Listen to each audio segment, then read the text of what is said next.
तू जा मुझ पारिबी हो नो सकाळ सकाळ दी पद न सुनले तमन कर हबो की मिता तू तो भला उठी जा मो काई एमते होउछु कहलु मु जाने पर से जो कथार विरक्त हेबे ए पिला जानी जानी सही काम करिवे मधु मधु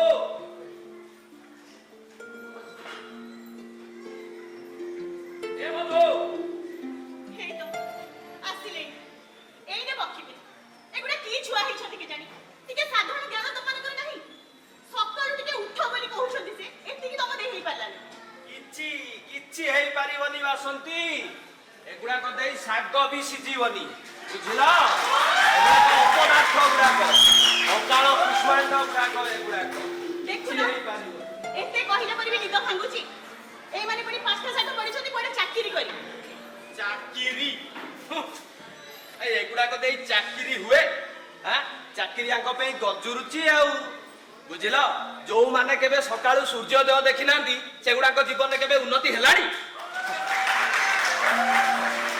देखो ये गोटे पिला उठी के जाउची केमता चदरटा घुसु इरे मिता चदरटा भला उठा छाड़ ए नियो खीर पकेटटा नियो मते चा करके जल्दी दियो मु जीबी अन्य काम रे हां हां आणुची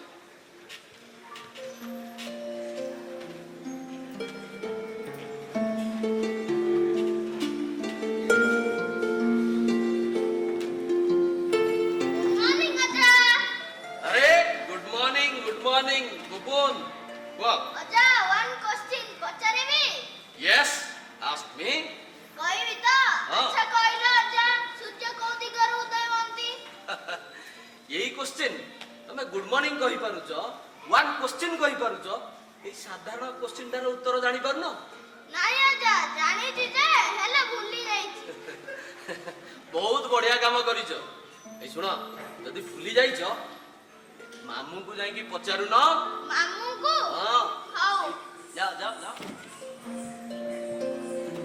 मामू कौन हला मामू को ना सूर्य को दिगरु उदय होंती काहे गुडे सकाळ सकाळ विरक्त करूछु कहलु मते कोना सूर्य को दिगरु उदय होंती पूजा ए बाड़ी पटो नडिया गछ ऊपर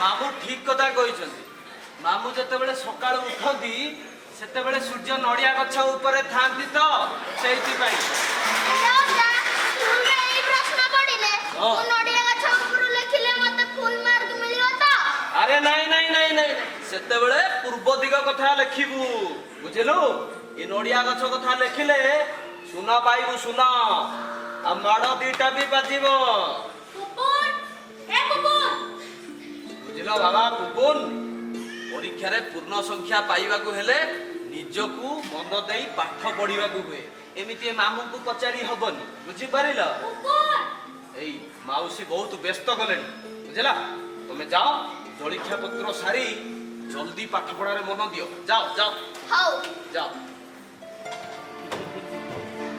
जगला पूरा जगला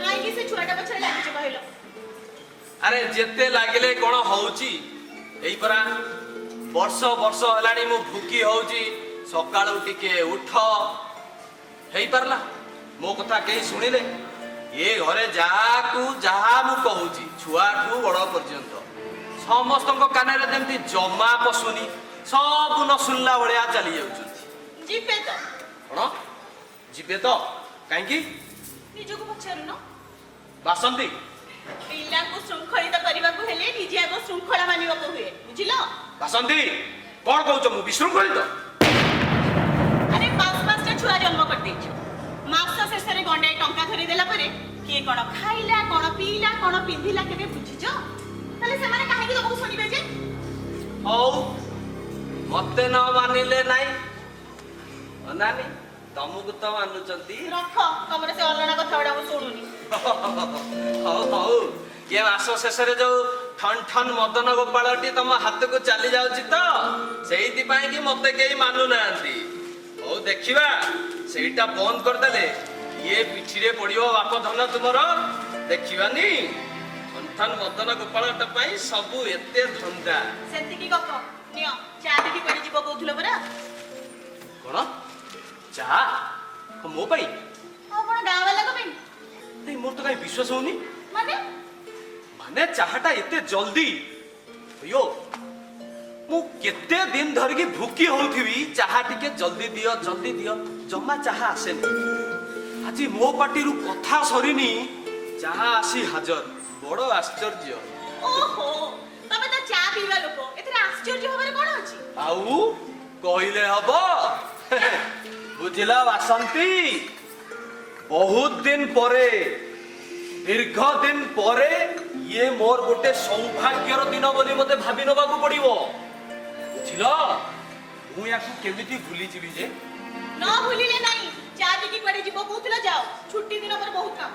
ହଉ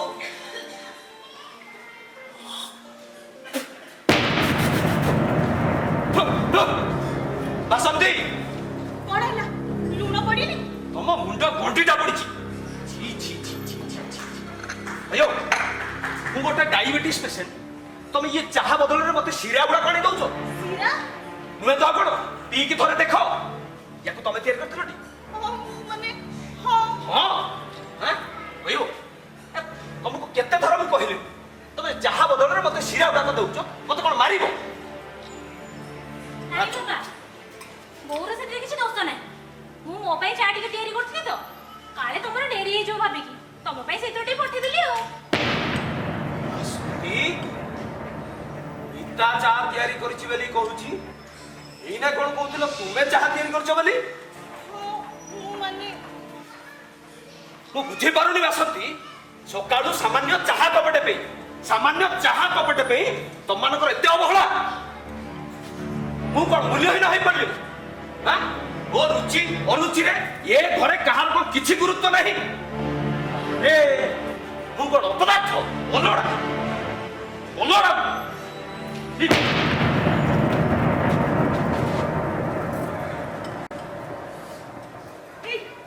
ତତେ କିଏ କହୁଥିଲା ତମକୁ ଚା ଦେବା ପାଇଁ? ଜଲ୍ଦି ଦେଲି ବିନା ଚିନିରେ କି କମ ଚିନିରେ କରିପାରିଲନି? ଆଉ କେତେ କମ ଦେଇଥାନ୍ତି ଯେ? ଏଇ ଦେଖେ ଚାରେ ଚିନି କମ ହେଇଥିଲା ବୋଲି ମୁଁ ନିଜେ ଆହୁରି ଗୋଳେଇକି ପିଉଛି। ବାପାଙ୍କ ପାଇଁ କେମିତି ଅଧିକ ହେଇଗଲା? ସିଏ ପୁରା ଆଦୌ ଚିନି ଖାଉନାହାନ୍ତି, ଡାକ୍ତର ମନା କରିଛନ୍ତି ତାକୁ। ହଉ ତୁ ଗଲୁ ଯା, ତାଙ୍କ ପାଇଁ ବିନା ଚିନିରେ ଗୋଟେ କପ୍ କରି ଆଣେ। ଆରେ ତୁ ଛିଡ଼ା ହେଇଛୁ କଣ? ଯା।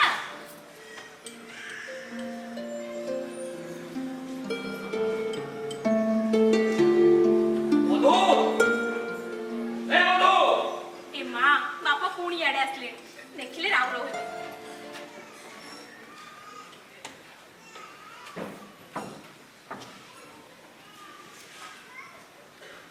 କୁଆଡେ ଗଲା ସେ ହାରାମଜାଦା?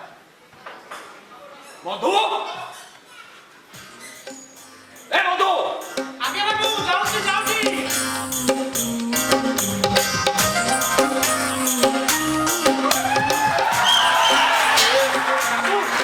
ଡାକିଲେ ମତେ? ଆଜ୍ଞା ଆପଣଙ୍କୁ ହିଁ ଡାକୁଥିଲି। ଅରେ ହାରାମଜାଦା କୁଆଡେ ଯାଇଥିଲୁ ତୁ? ମୁଁ ଏ ଟିକେ ବଜାରକୁ। କଣ ସକାଳୁ ସକାଳୁ ବାବୁଙ୍କର ବଜାର ବୁଲା ହେଲାଣି? ନାଇଁ ଆଚ୍ଛା ଏବେ ହେ ତୋର ସକାଳ କାମ ତାଲିକା ଭିତରେ ମୋ ପାଇଁ ଚାହା କପେ କରିଦବାଟା ଅଛି ନା ନାହିଁ? ଅଛି ତ। ଆଉ ହେଲାନି କାହିଁକି ବେ? ତତେ କେତେ ଥର ମୁଁ କହିଲିଣି? ନାଇଁ ତତେ କେତେ ଥର ମୁଁ କହିଲିଣି ସକାଳୁ ଆଗ ମୋ ପାଇଁ ଚାହା କପଟେ କରି, ତାପରେ ଯାଇ ଯୋଉ କଥା। ଆରେ ମୋ କଥାଟା ତ କାନରେ ପଶୁନି? ପଶୁଛି ଆଜ୍ଞା ପଶୁଛି, ହେଲେ କାହା କଥା ଶୁଣିବି ଯେ? ମା ମତେ ମାଛ ଆଣିକି ସକାଳୁ ବରାଦ କରିଦେଇଥିଲେ। କଣ ମାଛ? ହଁ ଆଚ୍ଛା ତୋ ବାପ ଏଇ ମାଛଟା ଏତେ ବଡ ହେଇଗଲା ଅଥଚ ମୁଁ କେହି ନୁହଁ। ସେ କଥା ମୁଁ କେତେବେଳେ କହିଲି ଯେ?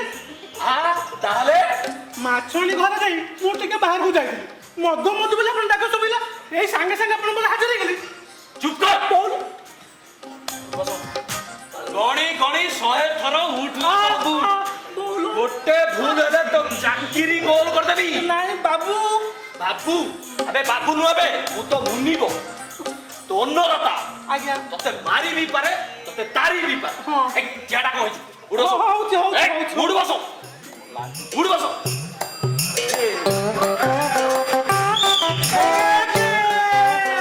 କପଟେ ପାଇଁ ଧନ୍ଦା ହେଇଛି।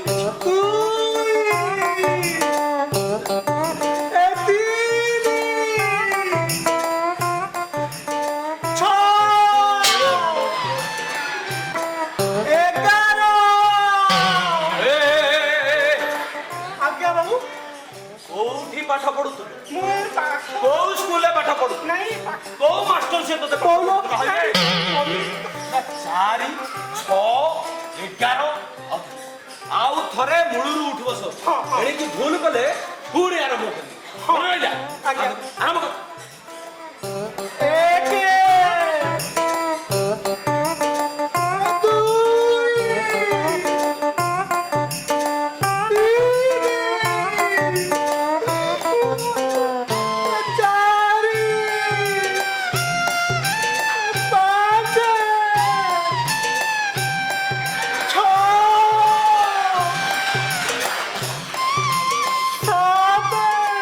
ଥାଉ ଥାଉ ରହ।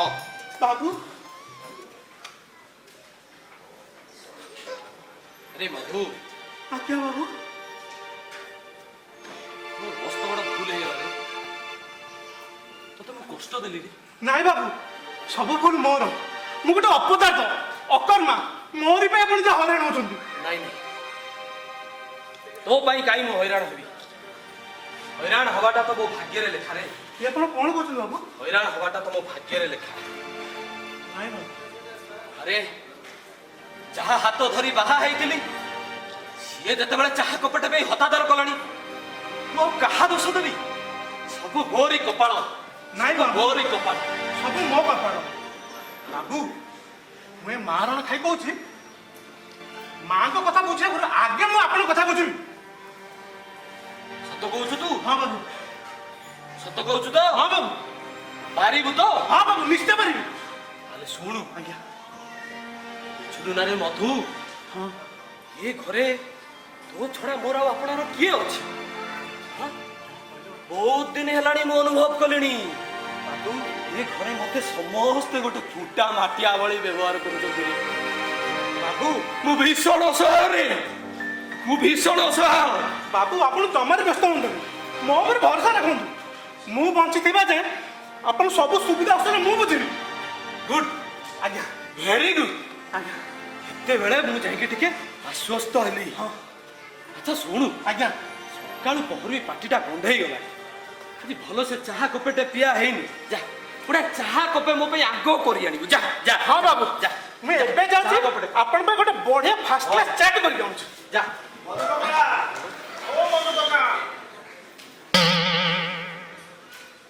ଆଜ୍ଞା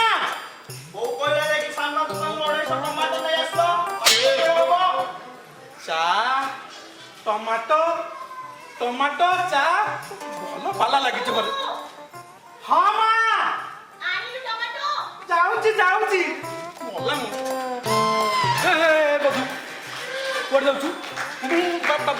ବାବୁ ମୋ ଅବସ୍ଥା ଦେଖୁଛନ୍ତି ମତେ ଚିରି ଦିଅନ୍ତୁ ମତେ ମଝିରେ ଚିରି ଦିଅନ୍ତୁ। ମଧୁ ତୁ ମାରାଣ ଖାଇ କଥା ଦେଇଛୁ ମତେ। ହଁ ବାବୁ ଆପଣ ଏଠି ବସିଥାନ୍ତୁ ମୁଁ ହେଇଗଲି ଆଉ ଆଇଲି ତାପରେ କଣ ଆପଣଙ୍କୁ ଗୋଟେ ବଢିଆ ଚାଟ କରିଦେବି। ନାଇଁ ଏ ମଧୁ ମଧୁ ମଧୁ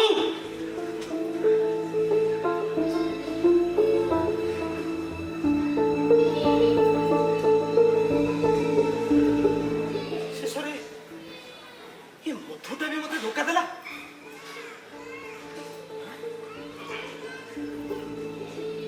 ମାନେ ସତରେ କଣ ମତେ ଏ ଘରେ କେହି ମାନନ୍ତିନି? ସତରେ କଣ ମତେ କେହି ଖାତିର କରୁନାହାନ୍ତି? ନା ମତେ କିଛି କରିବାକୁ ହବ। ମତେ କିଛି କରିବାକୁ ହବ। ମତେ କିଛି କରିବାକୁ ହବ। ମତେ କିଛି କରିବାକୁ ହବ।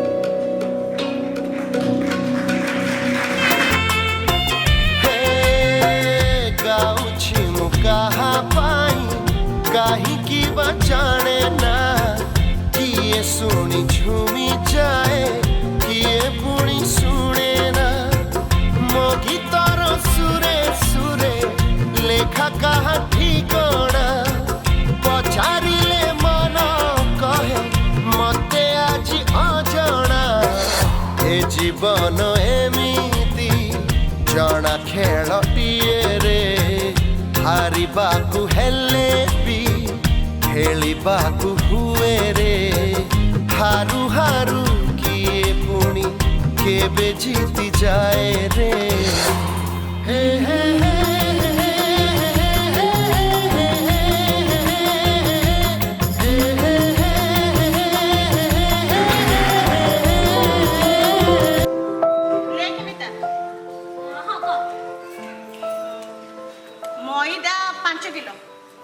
ମଇଦା 5 କିଲୋ ହଁ ବେସନ ଲେଖେ 7 କିଲୋ ବେସନ 7 କିଲୋ ହଁ ଗୁଡ଼ ଲେଖିଥା 20 କିଲୋ ଲେଖେ ଗୁଡ଼ 20 କିଲୋ ହଁ ଆଉ ଚିନି ଲେଖେ 30 କିଲୋ କଣ ହେଲା ଚିନି 30 କିଲୋ କଣ ଏଠି ସମୁଦ୍ରପଣା କରିବ ନା କଣ ତମେ ଏମିତି ମଝିରେ ମଝିରେ କାହିଁ ଚମକି ପଡୁଛ କଣ ଲେଖିଲୁ ମିତା ମୂଳରୁ ପଢିବି ରାମ ପଡୋଶ ପାଖରୁ ଶେଷ ଆଡୁ ପଢ ଯୋଉଠି ଛାଡିବି ଶୁଣ ବେସନ 7 କେଜି ମଇଦା 5 କେଜି ଗୁଡ଼ 20 କେଜି ଆଉ ଚିନି 30 କେଜି ହଁ ଘିଅ ବନସ୍ପତି ଘିଅ ଲେଖେ 12 କିଲୋ ଘିଅ 12 କେଜି ଶୁଣିଲ 12 କିଲୋ ଘିଅ ହବନି କିଏ ତମକୁ ଶୁଭୁଛି ନାଇଁ ମତେ ଶୁଭୁନି ଏ କିଛି ସମୟ ଆଗରୁ ମୁଁ ଖାଲି ବାର ଚମକି ପଡୁଥିଲି ତ ସେଇଥିପାଇଁ ମତେ ଶୁଭୁନି କାନରେ ବିଣ୍ଡିଆ ଦେଇକି ବସିଛି ଆୟୋ ତମର 12 କିଲୋ ଘିଅ ଲାଗିବ କି 12ଟା ଟିଣ ଲାଗିବ ସେ କଥା ତମେ ଜାଣିଥିବ ଦେଖ ରଜ ସାବିତ୍ରୀ କଣ ସବୁବେଳେ ଏମିତି ଆମେ ଭାର ପଠଉଛେ ନା କଣ ବୋହୁଟା ଯେତେବେଳେ ବାପ ଘରେ ଅଛି ଏକାଥରେ ଭଲ କରି ଦେଇଦେଲେ ଗଲା ଆମକୁ ପଛକୁ କେହି କହିବାକୁ ନଥିବେ ଆଚ୍ଛା ବୋଉ ଗୋଟେ କଥା କହିଲୁ ତୁ ତ ବୋହୁ ବାପ ଘରକୁ ରଜ ସାବିତ୍ରୀ ପାଇଁ ଭାର ପଠଉଛୁ ନା ତା ସାଙ୍ଗରେ 2-4 ମାସ ରାସନ ବି ପଠେଇ ଦଉ ହଁ ପଚାର ସେଇ କଥା ଟିକେ ପଚାର ଆରେ ହେ ବୋଉ ବାପ ଘରକୁ 2ଟା ଭାର ଯିବ ମା ଝିଅ ବସିକି 2 ଘଣ୍ଟା ହେଲାଣି 20,000 ଟଙ୍କାର ତାଲିକା ଚଲେଇଛ ତମକୁ ଯଦି ମୋର ପଚାରିବାଟା ଭୁଲ ହେଲା ତମର ଏଥିରେ ମୁଣ୍ଡ ଖେଳିବା ଦରକାର ନାହିଁ କଣ କହିଲ ମୁଁ ମୁଣ୍ଡ ଖେଳେଇବିନି ନାଇଁ ନାଇଁ ମୋର ମୁଣ୍ଡ ଖେଳିବା ଦରକାର ନାହିଁ ଜାମ୍ କରିଦେବି ଢିପି ଜାମ୍ କରିଦେବି ରଜ ସାବିତ୍ରୀ ପନିପରିବା ମୋର କିଛି ହେଇପାରିବନି ସବୁ ବନ୍ଦ କରିଦେବି ସବୁ ଟାଇଟ୍ କରିଦେବି ତମେ କିଛି କରିପାରିବନି ଅଜା କଣ କହିଲୁ ତୁ ମୁଁ କିଛି କରିପାରିବିନି କଣ କହିଲୁ ରେ କଣ କହିଲୁ ଆଉ ଥରେ କହ ତମେ କିଛି କରିପାରିବନି ଚୁପ୍ ରହ ସେଇଠି ରହ ରହ ଜମା କରିପାରିବନି ଅଜା ଏ ଘରେ ତମ କଥା କିଏ ଶୁଣେ ନା କିଏ ପଚାରେ ତମେ ହଉଛ ମୋ ଆଈଙ୍କ ପାଇଁ ଗୋଟେ କଣ୍ଢେଇ ତମେ କିଛି କରିପାରିବନି ଅଜା ତମେ କିଛି କରିପାରିବନି କଣ କହୁଛି ସିଏ ଏ ଘରେ ମତେ କେହି ଶୁଣନ୍ତିନି ମୋ କଥା କେହି ମାନନ୍ତିନି ଦେଖିବା କେମିତି ମାନିବେନି ଅଖ ଚକ ସବୁ ଜାମ୍ କରିଦେବି ଆରେ ଏଇଠିକି କାଠ ଠଉରେଇଛ ତମର କଣ ହେଇଛି ଛୁଆଟା କଣ ମତେ କହିଦେଲେ ଯେତେ ଜଣ ପାଟି କରୁছে ନା ସାଇ ପଡିଶା ଶୁଣିଲେ କଣ ଭାବିବେ କହିଲ ଚୁପ୍ କର କଣ କହିଲ ମୁଁ କିଛି କରିପାରିବିନି ରହିଯା କଣ ବୋଲି ଭାବିଲ କି ମତେ ରହିଯା ଆଉ କଣ ଲିଷ୍ଟ ହବ କହିଲୁ ମତେ କିଛି କହନା ସେ ଲିଷ୍ଟ ଫିଷ୍ଟ ସବୁ ବନ୍ଦ କର ରଜ ସାବିତ୍ରୀ କିଛି ହେଇପାରିବନି ଆଉ ତୁ ଟିକେ ଶାନ୍ତ ହେଇକି ବସ ଆଗେ ହେଲା ଶୁଣି ଏ ରଜ ସାବିତ୍ରୀ ଭାର ତ ଯାହା ଗଲା ତା କଥା ରଜରେ ଆମମାନଙ୍କ ପାଇଁ ସବୁ କଣ ଜିନିଷ ପତ୍ର କିଣା ହବ ନା ନାଇଁ ତା ଲିଷ୍ଟଟା ତତେ ଶୁଭିଲାନି କି ମୁଁ କହିଲି ପରା ଲିଷ୍ଟ ଫିଷ୍ଟ କିଛି ହବନି କାହାର କିଛି ହେଇପାରିବନି ଏଥରକ ଛାଡ଼ ମୋ ବୋଉ ସେ ବାପାଙ୍କ କଥା ଜାଣିନୁ ସେ ପରା ଏଇନେ ନାଗସା ଭଳିଆ ଫଁ ଫଁ ହଉଥିବେ ଆଉ ଏଇନେ ମୂଷା ଭଳିଆ ଗାତରେ ପଶିଯିବେ ମିଟୁ ଆଉ ତା ଛଡା ତୁ ତ ହେଲୁ ଏ ଘରର ଫାଇନାଲ ଅଥରିଟି ତୋ କଥା କଣ କିଏ କାଟି ଦେଇ ପାରିବ ଭାଇ ପୁରା ଠିକ କହିଛୁ ଆଉ ଯଦି ଆଜି ଆମେ ରଜ ପାଇଁ ଜିନିଷ ନ କିଣିବା ତାହେଲେ କିଛି ହେଇପାରିବନି ଯେ ଆମେ ଉପଦସ୍ତ ହେଇଯିବା ବୋଉ ମାଉଜଙ୍କ ଘରେ କଣ ଭାବିବେ କହିଲୁ ହଉ ଲେଖେ ଭାର ପାଇଁ ତ ଲିଷ୍ଟ ହେଇଯାଇଛି ତୁ ଆଗ ମୋ ପାଇଁ କଣ ହବ ଲେଖିଲୁ ତୋ ପାଇଁ କଣ ଲେଖୁନୁ ମିଟୁର ସାର୍ଟ ପ୍ୟାଣ୍ଟ ପାଇଁ 1000 ଟଙ୍କା 1000 ଟଙ୍କା ମୋର 1000 ହବନି ମୋର 2000 ଟଙ୍କା ଦରକାର 2000 ଟଙ୍କା ଛାଡ଼ ତମମାନେ କେହି ମୋ ପାଇଁ କିଛି କିଣିବା ଦରକାର ନାହିଁ ମତେ ମୋ ପଇସା ଧରେଇ ଦିଅ ମୋ ଡ୍ରେସ୍ ପତ୍ର ମୁଁ ନିଜେ ବୁଝିବି ଆମେ ଧୀରେ କହ ବାପା ଅଛନ୍ତି ବା ସେ ଘରେ ବାପା ଏ ବାପା ମୋର କଣ କରିବେ ମୋ କଣ କହିଲୁ ବାପା କଣ କରିବେ ତୁ ଲେଖିଲୁ ତାର ମିଟୁର ସାର୍ଟ ପ୍ୟାଣ୍ଟ ପାଇଁ 2000 ଟଙ୍କା ଲେଖେ ଥ୍ୟାଙ୍କ ୟୁ ବୋଉ ଥ୍ୟାଙ୍କ ୟୁ ବୋଉ ଦେଖୁଛୁ ତ ଭାଇ କଣ ହଉଛି କାହିଁକି ତା ସହିତ ଲାଗୁଛୁ ସବୁବେଳେ ଆଉ ତାର ତ 2000 ଟଙ୍କା ଲେଖିଦେଲି ମୋର ତୋର ଶାଢୀ ପାଇଁ କଣ ଲାଗିବ ତୁ ତୋର ଲେଖୁନୁ ଶାଢୀ ନାଇଁ ମୋର ସେ ଶାଢୀ ଫାଡି ହବନି ମୁଁ ସେ ଶାଢୀ ପିନ୍ଧିବି ଦରକାର। ହଉ ଲେଖେ ତୋର ଭଲ ଡ୍ରେସ୍ ପାଇଁ 2000 ଟଙ୍କା ଲେଖେ। Thank you. ଇମ୍ପସିବଲ।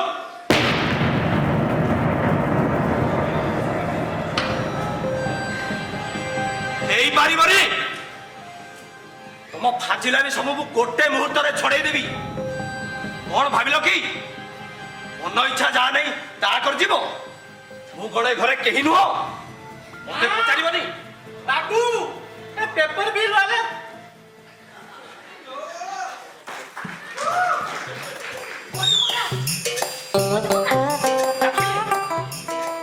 ଆରେ ରଜରେ ତମ ପାଇଁ କଣ କିଣା ହବ କହୁନ? ରଜରେ ରଜରେ ମୋ ପାଇଁ କଣ ଟଙ୍କା 500 ହେଲେ ମୋ ରଜ ହେଲା। କଣ କହିଲୁ? 500 ଟଙ୍କା ରଜ ଖର୍ଚ୍ଚ? ମୁଁ ଏ କହୁଥିଲି अरे हे तो 14 पुरुषरे किए रज पालिथिले? हां ନା 500 टंका केबे देखिजु? हां पैसा ना गोड़ी बाटी बेसी। हां बाहर जा मो सामने नु बाहर जा कोलाडू। मधु तू जा भीतर को तो हम बुझा। ହଁ ମା कौन तो कथा बुझिबो बुझा बुझिबो। हां बुझा बुझिबो। हैं अरे हे ये पैसा गुडा को सब एमती पानी रे पकी देबे मते सर्वनाश कर देबे। एगुडा को सर्वनाश कर देबे मते। अरे हयो कौन हेची कहलो तमरो? काहे के समस्या ऊपर पार्टी करूछ?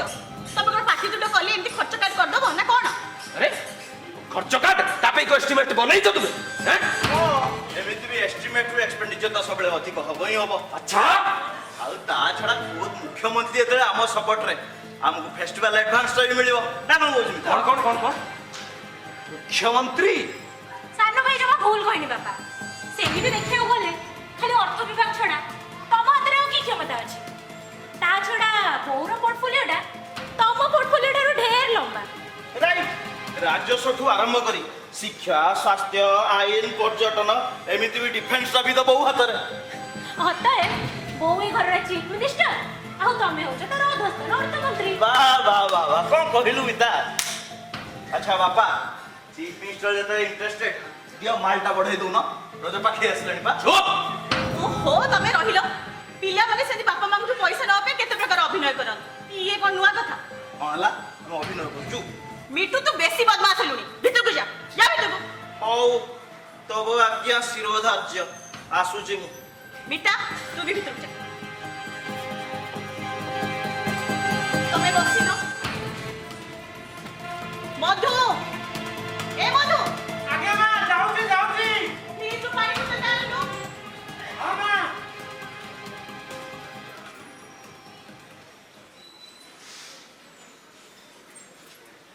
देखो मां पानी ने लो टिके पानी पी देलो। नहीं दरकार नहीं। तमे काहे एमती चिड़ीमिड़ी होचो कहिलो? पिला तो तमे ही मुह देइछो टंका के जगह 2 टंका खर्च करिछो जहा दरकार आनिछो भलो खुआइलो भलो पिंधेइलो आ एना तक एमती कहले से माने को तम कथा सुनिबे? तुमको सुबुजी मो कथा? हो छाड़ो से रजर ड्रेस साड़ी हेला हो नहले नाही तमे हमर गल्लो से भार सौदा लिस्ट के आनि दबो भलो तिथि बार देखि के हमें बहु घर को भारटा पठिए दबा। तुमको सुबुजी से आखिरे टिके पल्लक पड़ू ने लो ने भार लिस्ट नियो मु मधु हाथ रे टंका और बैग आनुची हैला मधु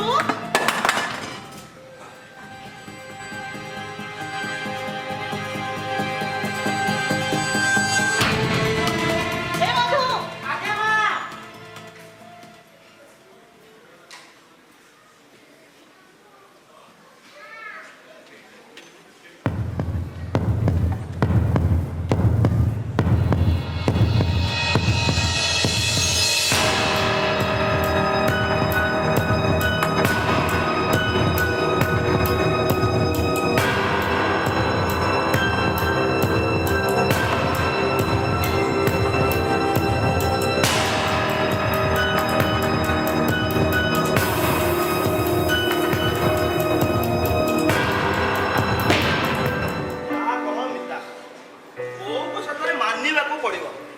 ଶେଷରେ ବାପାଙ୍କ ହାତରେ ଲିଷ୍ଟଟା ଧରେଇ ଦେଲା ନା ଆଉ। ଆରେ ସିଏ ଆମ ପାଇଁ ବୋଉ ହେଲେ ବାପାଙ୍କ ପାଇଁ ତାଙ୍କ ଶ୍ରୀମତୀ ପରା ଟିଭିରେ ଦେଖିନୁ ଶ୍ରୀମତୀ କମ୍ ନୁହନ୍ତି। तमे माने जे जहा कहूचो को मो मुंडरे खाली पसची से भार केंती जीवो। ମୋ ବୋଉ ଏ ଭାର ପାଇଁ ତୋର ଟେନସନ ତ? ଆରେ ଟେନସନ ଆଉ କଣ, ଏଇନା ତ ମାର୍କେଟିଂ ସାରିକି ବାପା ଫେରୁଥିବେ ଆଉ ସେମାନେ ଆସିକି ପହଞ୍ଚି ଗଲା ପରେ ଆମେ ସବୁ ଲାଗିଯିବାନି। ବୋଉ ତୁ ଜମା ବ୍ୟସ୍ତ ହନା, ଏମିତି ଭାର ସଜାଡି ଦେବି ଯେ ଭାଉଜଙ୍କ ଗାଁରେ ଏମିତି ଭାର କେହି ଦେଖିନଥିବେ। ତୁମେ କିନ୍ତୁ ଯାଅ କୁହ ମାଉସୀ, ମତେ ଏଠି ଜମା ଭଲ ଲାଗୁନି। କଣ ହେଲା କିରେ ତୋର? ମୁହଁଟା ଏମିତି ଶୁଖି ଯାଇଛି। ଏ ଟୋକା ତୋର କଣ ହେଇଛି କି ରେ? କିଛି ନାହିଁ ଯେ ଅଜା ଏଠି ଗୋଟେ ବୁଢା ଶୁଆ ଭଳି ସବୁବେଳେ କଟର କଟର ହଉଛନ୍ତି। ତ ଅଜା ସେଟା ଏମିତି କଟର କଟର ହଉଛନ୍ତି, କିନ୍ତୁ ତତେ ସେ ଭାରି ଭଲ ପାଆନ୍ତି, ବୁଝିଲୁ? ଏ ପପୁନ ଶୁଣିଲୁ ଏଇଠିକି, କାହିଁକି ଏଇଠି କହୁନ? ଆରେ ତୋର ଡାକିଲି ପରା, ଆସେ। ହଉ କୁହ, ଆସିଲି। ଆଚ୍ଛା ଅଜା ତତେ ଭଲ ଲାଗୁନାହାନ୍ତି ନାଇଁ? ନା ଜମା ଭଲ ଲାଗୁନାହିଁ। ଆଚ୍ଛା କହିଲୁ ଦେଖିବା, ଏହି ବ୍ରେସଲେଟଟା ତୋର କିଏ ଆଣି ଦେଇଥିଲେ? ଅଜା ଆଣିଦେଇଥିଲେ। ଆଉ ଏଇ ଡ୍ରେସଟା? ଅଜା ଆଣିଦେଇଥିଲେ। ଆଉ ତତେ ଡେଲି ଡେଲି ବଜାରକୁ କିଏ ବୁଲିବାକୁ ନେଉଛନ୍ତି? ଅଜା ନଉଛନ୍ତି। ଆଚ୍ଛା ତାହେଲେ ଅଜାଙ୍କୁ ଏମିତି କହିଲୁ କଣ ପାଇଁ? କାନ ଧର, ଏବେ ଧର କାନ। ଏବେ କହ ଅଜା ତତେ ଭଲ ଲାଗନ୍ତି ନା ନାହିଁ? ଭଲ ଲାଗନ୍ତି। That's like a good boy. ହଉ ଶୁଣ, ସେମିତି ସୁନା ପିଲା ଭଳିଆ କାନ ଧରି ଦେଶ ଘରେ ଯା, ବସିକି ଚୁପଚାପ ଗ୍ରାମାର ପଢିବୁ, ନହେଲେ ଯା ମକା ବଢିବାର। ଦେଖେ ଦେଖେ ବୋକାଟା କେମିତି କାମ ଧରି ଧରି ଯାଉଛି। ବାସନ୍ତୀ, ବାସନ୍ତୀ।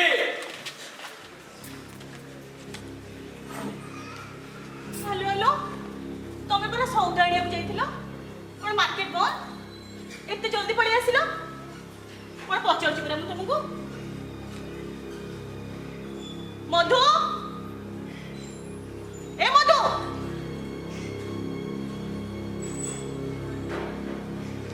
ଏ କଣ ଖାଲି ବ୍ୟାଗ? କଣ ଆଜି ମାର୍କେଟ ବନ୍ଦ?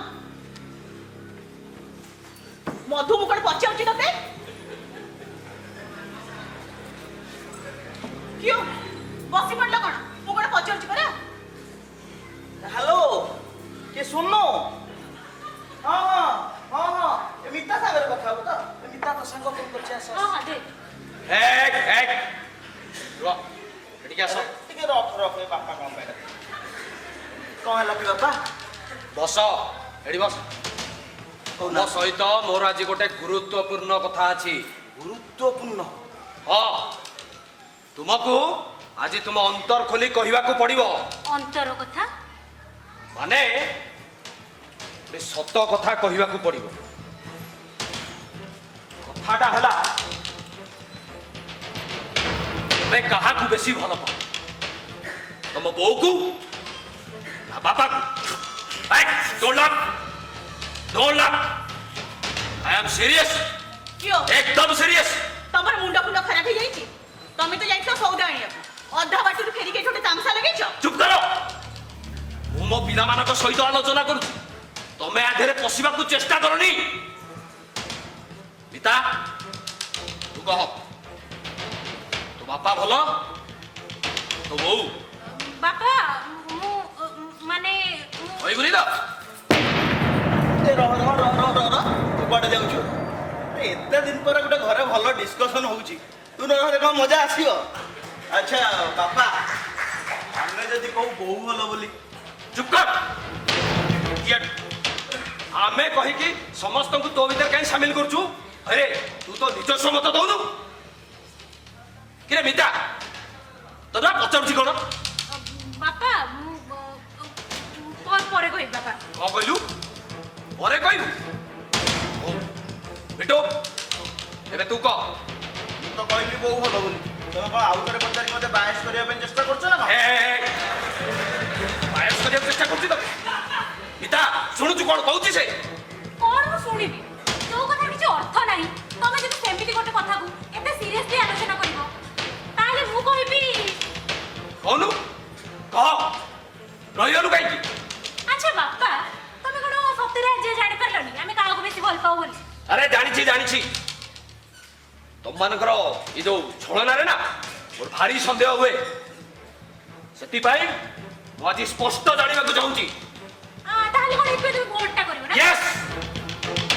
Yes! ଭୋଟ କରିବି, ଅଲବତ ଭୋଟ କରିବି।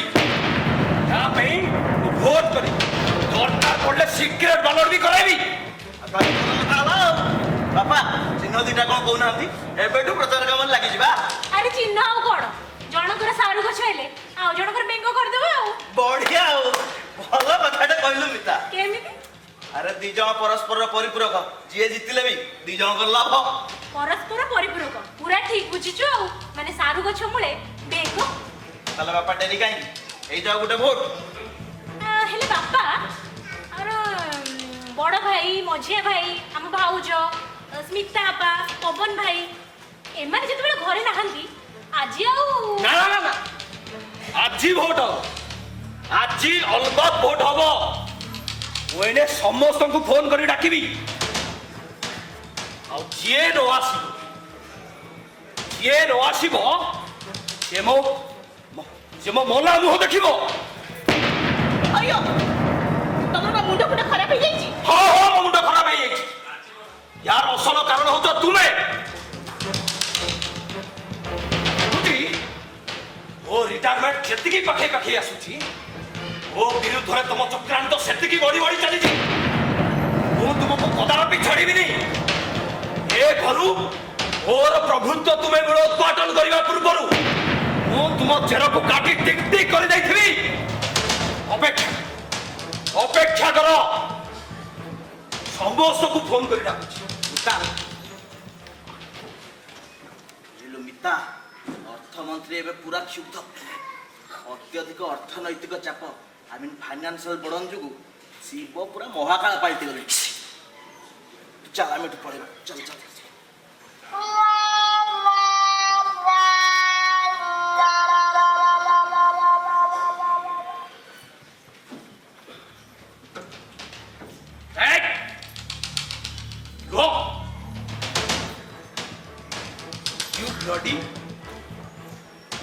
ତୁମେ ମୋ ବିରୁଦ୍ଧରେ ଗୋଟେ ଷଡ଼ଯନ୍ତ୍ର କରିଛ, ଗୋଟେ ଗ୍ୟାଙ୍ଗ ସୃଷ୍ଟି କରିଛ, ନାଇଁ? I will see you। ଭାବିଛ କିରାଡ଼ି ଆଖି ବୁଝି ବୁଝି କ୍ଷୀର ପିଉଛି, ନାଇଁ? ଧକ୍କା ଦେଇ ବାହାର କରିଦେବି ଘରୁ, ଦରକାର ପଡ଼ିଲେ ଉଡ଼େଇବି ଦେବି। ଏ ଚୁପ କର। ତମେ କଣ ନିଶା ଫିଶା ଖାଉଛ କି? ହଁ ହଁ, ମୁଁ ନିଶା ଖାଉଛି। ତମକୁ ଭଲ ପାଇବାର ନିଶା ଆଜି ପର୍ଯ୍ୟନ୍ତ ମୁଁ ଖାଇ ଆସିଥିଲି, ହେଲେ ଏବେ ନୁହଁ। ତମ ବିଷୟରେ ମୁଁ ସବୁ ତଥ୍ୟ ସଂଗ୍ରହ କରିଛି। ତମ ବିଷୟରେ ଜାଣିବା ମୋର ବାକି ନାହିଁ। 30 ବର୍ଷ ଧରି ତୁମେ ମୋ ସହିତ ଘର ସଂସାର କରିବା ବାହାନାରେ ଖାଲି ମୋ ସହିତ ଛଳନା କରୁଥିଲ। ମୁଁ ତମକୁ ଛାଡ଼ିବିନି। ଅପେକ୍ଷା କର, ଭୟ ଧର। ଶୁଣ, ତମ ହାତ ଅଛି, ଟିକେ ଦୂରରେ ରୁହ ଭଲ। ମତେ ସ୍ପର୍ଶ ସୁଧା କରିବନି।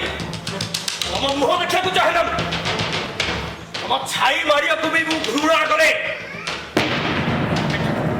ଅପେକ୍ଷା କର ସମସ୍ତ ଗୁଡ଼ା। ଶୁଣ ଟିକେ ମୋ କଥା। ଭୟ ଧର, ଭୟ ଧର। ଆଉ କିଛି ସମୟ ପରେ ତୁମର ଏ ଅସଲ ଚେହେରାଟାକୁ ଯଦି ସମସ୍ତଙ୍କ ଆଗରେ ପଦାରେ ନ ପକେଇଛି, ମୋ ନାଁ ନିଶିକାନ୍ତ ପଟ୍ଟନାୟକ ନୁହଁ। ଭୟ ଧର। ତୁମ ରାଜନୀତିକି ଯଦି ପାନ ଚୂନ କରି ପାଟିରେ ନ ପକେଇଛି, ଚିହ୍ନି ଶୁଣ ଟିକେ। ଆରେ ଶୁଣ ଟିକେ।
ରୋଷେଇବାସ କଥା ପଚାରୁଛୁ?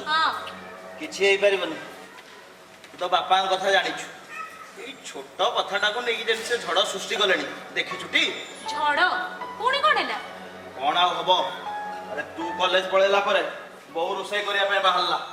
ହଠାତ୍ ବାପା କ'ଣ କଲେ, ରୋଷେଇ ଘର ଭିତରୁ ପଶି ଆସିଲେ ଆଉ କହିଲେ, ଖବରଦାର ବାସନ୍ତୀ, ମୁଁ ତମକୁ ଶେଷ ଥର ପାଇଁ କହିଦଉଛି, ଏ ବାପା ଭଲ କି ବୋଉ ଭଲ ସମସ୍ୟାର ସମାଧାନ ନ ହେଲା ଯାଏ ଏ ଘରେ କିଛି ରୋଷେଇବାସ ହେଇପାରିବନି। ଆଉ ଯଦି କିଏ ରୋଷେଇ କରିବା ପାଇଁ ଚେଷ୍ଟା କରେ ତାହେଲେ ମୁଁ ଏ ଘର ଛାଡ଼ିକି ଚାଲିଯିବି। ତାପରେ ତାପରେ ତାପରେ ଆଉ କ'ଣ ହବ? ଯା ରୋଷେଇ ଘର ଭିତରୁ ଦେଖିବୁ, ଯା ସବୁ ଛିନଛତ୍ର କରିଦେଇଛନ୍ତି ବାପା। ତାହେଲେ ତ ବଢିଆ ହେଲା, ବାପା ଭଲ ବୋଲି ପୁରା ପ୍ରମାଣ ହେଇଗଲା। ଆଉ କ'ଣ? ଆଲୋ ମୋ ପେଟ ମୋ ପେଟ ବାବୁ କ'ଣ ହେଲା? ପେଟ ପେଟ କାଟୁଛି କ'ଣ ହେଲା? କୋଉଠି? ଏଇଠି ଦେଖିଲେ ତ ନା, ନ ଖାଇ ନ ପିଇ ଛୁଆକୁ ପେଟ କ'ଣ ହେଲା? କିନ୍ତୁ ଏଇଠି ସମସ୍ତ ଖାଲି ଭୋଟ ଭୋଟ ଚିନ୍ତା। ଚାଲେ ଛୁଆବୁ, ମୋର ବାହାରୁ କେତେ କ'ଣ କହିଦେଇ ନେଇ ଆସିବି। ହଁ ମଧୁ ଅଙ୍କଲଙ୍କ ସହିତ ଯାଇକି ବଜାରରୁ ଗୋଟେ ଟିଫିନ୍ କରିଦେବି। ଆଚ୍ଛା ଆଚ୍ଛା, ବଡ଼ ଭାଇଙ୍କ ପାଖକୁ ଯୋଉ ଫୋନ୍ କରିବା କଥାଟା କ'ଣ ହେଲା? ଖାଲି କ'ଣ ବଡ଼ ଭାଇ, ମଝିଆ ଭାଇ ପାଖକୁ ବି ମେସେଜ କରିଦେଇଛନ୍ତି, ଫାଦର ସିରିୟସ୍ କମ୍ ସୁନ୍। ହେ ଭଗବାନ, କି ଲଜ୍ଜାର କଥା କହିଲ। ବାପା ଆମକୁ ରଖେଇଦେବେନି, ବୁଝିଲ? ଏଇନା ଦିଟା ଯାକ ଭାଇ ଫୋନ୍ ମେସେଜ ପାଇକି ଯେତେବେଳେ ଦୌଡ଼ିକି ଆସିବେ, କ'ଣ ପାଇଁ ଆସିଛନ୍ତି ତାକୁ କ'ଣ କହିବ କହ? ଆମେ କେମିତି ସେମାନଙ୍କୁ ମୁହଁ ଦେଖେଇବା କହିଲୁ? ଆରେ ତୁ କିଛି କହୁନୁ କାହିଁକି? ଆରେ ମୁଁ କ'ଣ କହିବି, ସେ ଦି ଭାଇ ଯାକ ଏଠି ପହଞ୍ଚିଲା ପରେ ଏଠି ଯୋଉ ଡ୍ରାମା ସୃଷ୍ଟି ହବ, ମୁଁ ତ ସେଇ କଥା ହିଁ ବସିକି ଭାବୁଛି। ପୁଣି ସ୍ମିତା ବାପା ଆଉ ପବନ ଭାଇ ବି ଆସିଛନ୍ତି। ହେ ଭଗବାନ, ସେମାନେ ବି ହଁ, ଆମର ତ ଗୋଟେ ଭୋଜି ଭାତ ହଉଛି ନା, ଝିଅ ଜଇ ବନ୍ଧୁବାନ୍ଧବ ସବୁ ନ ଆସିଲେ କେମିତି ହବ? ମରଣ କାହିଁ ମତେ ହଉନି କେଜାଣି। ଶୁଣ, କାହାର କିଛି କରିବା ଦରକାର ନାହିଁ କି କାହାର ମରିବା ଦରକାର ନାହିଁ। ସମସ୍ତେ ବସିକି ଭାବ, କାହା ମୁଣ୍ଡରେ କିଛି ତ ଗୋଟେ ଆଇଡିଆ ଆସିବ। ଭାଇ ପୁରା ଠିକ୍ କହିଛି ବୋଉ, ଆଉ ଡେରି କରିବେନି। ତମେ ବସିକି ଭାବ, ମତେ ସେ କଥାରେ ପୁରାଉନି। ଆଉ ସିଏ ଯାଉ, ମିତା ତୁ ଆରମ୍ଭ କର, ଷ୍ଟାର୍ଟ କର। ଆମେ ଭାବିବା।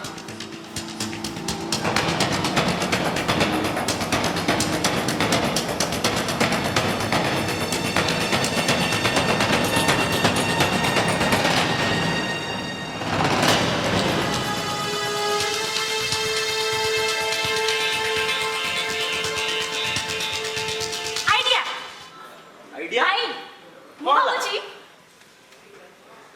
ଉଭାନ ହେଇଗଲା ତ? ମୁଁ ଜାଣିଥିଲି ପରା ଏମିତି କିଛି ଗୋଟେ ହବ। ଓ ଛାଡ଼େ, ମୁଁ କ'ଣ କହୁଥିଲି କି, ଭାଇ ଭାଉଜ ସବୁ ଆସି ପହଞ୍ଚିଗଲା ପରେ ଇଲେକ୍ସନଟା ତ ସିଓର ହବ, କିନ୍ତୁ ତା ପୂର୍ବରୁ ପ୍ରଚାର କାର୍ଯ୍ୟ ପୋଷ୍ଟର କାଇଁ? ଆରେ ତୁ 10 ବର୍ଷ ପଛରେ ଅଛୁ, ଆଉ ସେ ଆମ କାମ କ'ଣ ଆଉ ଅଛି? ମାନେ ଆରେ ସେପଟେ ଦେଖୁନୁ, ଆରେ ବାବୁ ପେଟ ପୁରିଲା? ସେପଟେ ବି ଦେଖ, ହଁ ବୁର୍ଲା ସେ ପଛପଟେ ବି ଲାଗିଛି। ଆରେ ବା, ଏ ବଢିଆ ପୋଷ୍ଟର ସବୁ ତିଆରି କରୁଛ। ଆଉ ଇଏ ତାହେଲେ ତ ମୋ ମାମୁଁ ଭଳି ଜାଣିକାର ସାଥି ନାହିଁ? ହଁ ଖାଲି ସେତିକି ନୁହେଁ ମାଉସୀ, ବାଲାଟ ପେପର ବି ଅଛି। ଆଚ୍ଛା ମଧୁ କକା, ଦେଖିଲୁ ବାହାରେ କିଏ ଗୋଟେ ଆସୁଛନ୍ତି ନା କ'ଣ? ହଁ ଚାଲ ଚାଲ ମୁଁ ତମ ସାଙ୍ଗେ ଯିବି, ଚାଲ।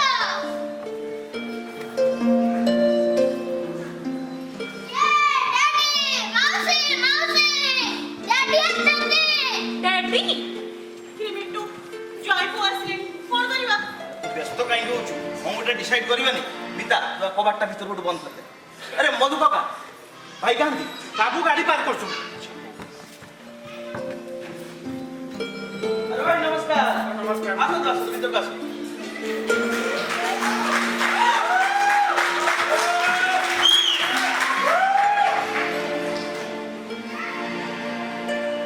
ଆଜ୍ଞା କହିଲ, ବାପାଙ୍କ ଦେହ କେମିତି ଅଛି? ମିତା, ବାପାଙ୍କ ଦେହ କେମିତି ଅଛି? ତମେ ମାନେ କେହି କିଛି କହୁନ କାହିଁକି? ଚୁପଚାପ। ବୋଉ, ବାପା କେମିତି ଅଛନ୍ତି?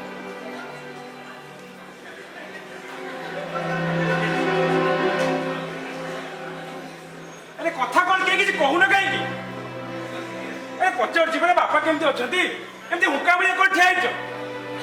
କ'ଣ ଆଉ କହିବି ଭାଇ, ସତ କହିବାକୁ ଗଲେ ବାପା ଆଉ ଏଠି ନାହାନ୍ତି। ନିହାତି ମାନେ ଘରେ ରୋଷେଇ ବି ହେଇନି, ସମସ୍ତେ ଭୋକରେ ଅଛୁ। ଆରେ ବାପା ଯାଇକି ସୋମନାଥ ମନ୍ଦିରରେ ମହନ୍ତ ସାଇଛନ୍ତି। ମନ୍ଦିରରେ ମହନ୍ତ? ହଁ, ଖାଲି ଅରୁଆ ଡାଲମା ଆଉ ତା ସାଙ୍ଗକୁ ଖଲିଣି ମାନ ଚାଲିଛି। ହରେ କୃଷ୍ଣ କୃଷ୍ଣ କୃଷ୍ଣ ହରେ ହରେ ହରେ ରାମ ରାମ ରାମ ରାମ ହରେ ହରେ ହରେ କୃଷ୍ଣ କୃଷ୍ଣ କୃଷ୍ଣ ହରେ ହରେ ହରେ ରାମ। ମୁଁ ବୁଝିପାରୁନି ଏଇଟା କଣ ଥଟା ପରିହାସର ବେଳ? ଓହୋ ଭାଇ, ଏଟା ଥଟ୍ଟା ପରିହାସର ବେଳ ବି ନୁହଁ କି ତମକୁ କେହି ଥଟ୍ଟା ପରିହାସ କରୁ ବି ନାହାନ୍ତି। ତାହେଲେ এই খঞ্জনি মাড়র অর্থ বুঝি পারনাহাନ୍ତି তো? It's very easy and common. টিকে দিমাগ খরচ করন্তু সবু বুঝিଯିବେ। বিটু পুଣି এতে দিন পরে শ্রী শ্বশুর সিরিয়াস খবর পাই দেখিବାକୁ আসছ। দেখ কেমতি সব লীলা চালছি, দেখ কেমতি ভজন কীর্তন সব চালিছি। শুণ মিতা সব ভাই বুঝাই দেলু মোর সেটা ঢের কাম। বিটু বিটু বিটা বিটা আরে সତ কথা କାଇଁ କହୁନ କାହିଁକି? କଣ ମୁଁ କହିବି? ଯୋଉ କଥାର ମୂଳ ବୋଲି କିଛି ନାହିଁ, ସେଥିରେ ସତ କି ମିଛର ପ୍ରଶ୍ନ ଉଠୁଛି କୋଉଠୁ? ଆରେ ମୁଁ ବାପାଙ୍କ ଅବସ୍ଥା କଥା ପଚାରୁଛି। ଆଚ୍ଛା ଭାଇ, ଆପଣ କେତେ ବର୍ଷ ହେଲା ଓକିଲାତି କଲେଣି କହିଲେ? କାହିଁ ଏମିତି ହଠାତ୍ ପ୍ରଶ୍ନ? ପ୍ରଶ୍ନ ପ୍ରଶ୍ନ ଏଇଥିପାଇଁ ଯେ ଆପଣ ମୋତେ କହିଲେ ଏମିତି କେସ୍ କେବେ ଆପଣଙ୍କ କୋର୍ଟରେ ବିଚାର ହେଇଛି ଯେ ଦୀର୍ଘ 30 ବର୍ଷ କାଳ ଧରି ଏକାଠି ଘର ସଂସାର କଲା ପରେ ହଠାତ୍ ଦିନେ ପୁରୁଷଟି ମନରେ ପ୍ରଶ୍ନ ଉଠିବ ସେ ନିଜେ ଭଲ ନା ତା ସ୍ତ୍ରୀ ଭଲ, ଆଉ ଶେଷରେ ସେ ବର୍ଷିଆନ ପ୍ରେମୀ ଯୁଗଳ ନିଜ ନିଜ ଭିତରେ ଝଗଡ଼ା କରୁ କରୁ ଯାଇକି କୋର୍ଟର ଦ୍ୱାରସ୍ଥ ହେଇଥିବେ। ଏମିତି ଘଟଣା କେବେ ଆପଣଙ୍କ ନଜରକୁ ଆସିଛି? କାହିଁ ନାଇଁ ତ, ଏମିତିଆ କିଛି ଅଦ୍ଭୁତ କେସ୍ ଫିଲ୍ କରିଥିଲେ କାହିଁ ମୋର ମନେ ପଡୁନି। ହଉ ହଉ, ବହୁତ ଦୂରରୁ ଆସିଛନ୍ତି ତ ଯାଆନ୍ତୁ, ଟିକେ ଗୋଡ଼ ହାତ ଧୁଆଧୁଇ କରିକି ମୁଣ୍ଡଟାକୁ ଥଣ୍ଡା କରିକି ରେଡି ହେଇଯାଆନ୍ତୁ, କାହିଁକି ନା ଆଜି ଠିକ୍ ସେମିତି ଗୋଟେ କେସ୍ର ସାମ୍ନା ଆପଣଙ୍କୁ କରିବାକୁ ପଡ଼ିବ। ଆସନ୍ତୁ ଆସନ୍ତୁ, ଫ୍ରେଶ୍ ହେଇଯାଆନ୍ତୁ। ପିତା ଆଶ୍ଚର୍ଯ୍ୟ। ମଧୁ ମଧୁ ଆଜ୍ଞା ବାବୁ, ଯାଉଛି। ଦେଖ କିଏ ଆସିଲେ ଦେଖ। ହଁ ବାବୁ।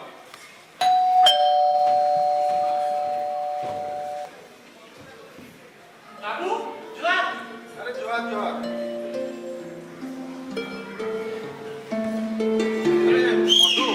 ଆରେ ବାପା ମଧ୍ୟ କେମିତି ଅଛି କହିଲୁ? ମୁଁ ଡାକ୍ତରଖାନା ସାରା ବୁଲି ବୁଲି ଆସିଲିଣି, ଆରେ କୋଉଠି ପାଇଲିନି। ବାପା କଣ ଗୋଟେ ପ୍ରାଇଭେଟ ନର୍ସିଂ ହୋମରେ ଅଛନ୍ତି କି? ବାବୁ, ଆପଣ ଯେ ଦୂରରୁ ଆସୁଛନ୍ତି, ଆଗେ ଯାଇକି ଟିକେ ଗୋଡ଼ ହାତ ଧୋଇ ପକାନ୍ତୁ, ମାଆଙ୍କୁ ସବୁ କଥା ବୁଝେଇଦେବେ।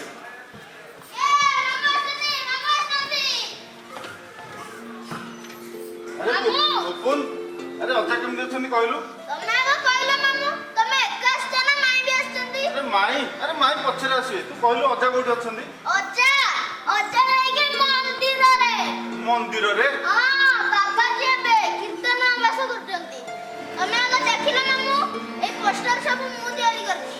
କହିଲ ଭଲ ହେଇଛି ନା ନାହିଁ? ଆରେ ସାରୁ ଗଛ, ବେଙ୍ଗ, ଆରେ ଇଏ କଣ ସବୁ? ସେଇ କିଏ ଭଲ, ବାପା ଭଲ ନା ବୋଉ ଭଲ? ତୁ କଣ ଇଆଡୁ ସିଆଡୁ ସବୁ ଗପୁଛୁ? ଯାଅ, ବାପା ଆସି ମୁଣ୍ଡ ଥଣ୍ଡା କରୁଛନ୍ତି, ତମେ ଯାଇକି ପେଟ ଥଣ୍ଡା କରିଦିଅ। ଦେଖୁଛନ୍ତି କେତେ କାମ, ମୁଁ ଯାଉଛି ପୋଷ୍ଟର ଲଗେଇବି। ଆରେ ଗୋପନ, ଆରେ ଶୁଣ ଟିକେ ଗୋପନ। আমার চিহ্ন তোমার চিহ্ন ব্যঙ্গ চিহ্ন জিন্দাবাদ। আমার চিহ্ন তোমার চিহ্ন ব্যঙ্গ চিহ্ন জিন্দাবাদ। আরে আমার চিহ্ন তোমার চিহ্ন ব্যঙ্গ চিহ্ন জিন্দাবাদ। আমার চিহ্ন তোমার চিহ্ন ব্যঙ্গ চিহ্ন জিন্দাবাদ। ভাই ও ভଉଣୀ ମାନେ, ଆପଣମାନେ ସମସ୍ତଙ୍କୁ ମୋର ନମସ୍କାର। ମୋର କହିବା କଥା ହେଲା, ଏଇ ବେଙ୍ଗ ଆମ ପାଇଁ କଣ କଣ ନ କରୁଛି ଆଜ୍ଞା? ପ୍ରଥମତଃ ଛୋଟ ଛୋଟ ପୋକ ଜୋକ ମାନଙ୍କୁ ଖାଇ ପରିବେଶକୁ ସୁରକ୍ଷା ଦେବା ସହ ସାରା ମଣିଷ ସମାଜକୁ ରକ୍ଷା କରୁଛି।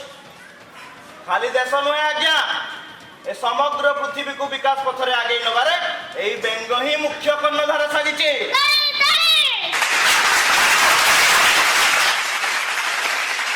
এই পরিপ্রেক্ষীরে ମୁଁ ଆଜି ଜୋର ଦେଇ କହିବେ, ସମଗ୍ର ବିଶ୍ୱରେ ଯେତେ ଡାକ୍ତର, ଯେତେ ବୈଜ୍ଞାନିକ, ସମସ୍ତେ ଏଇ ବେଙ୍ଗରୁ ହିଁ ସୃଷ୍ଟି।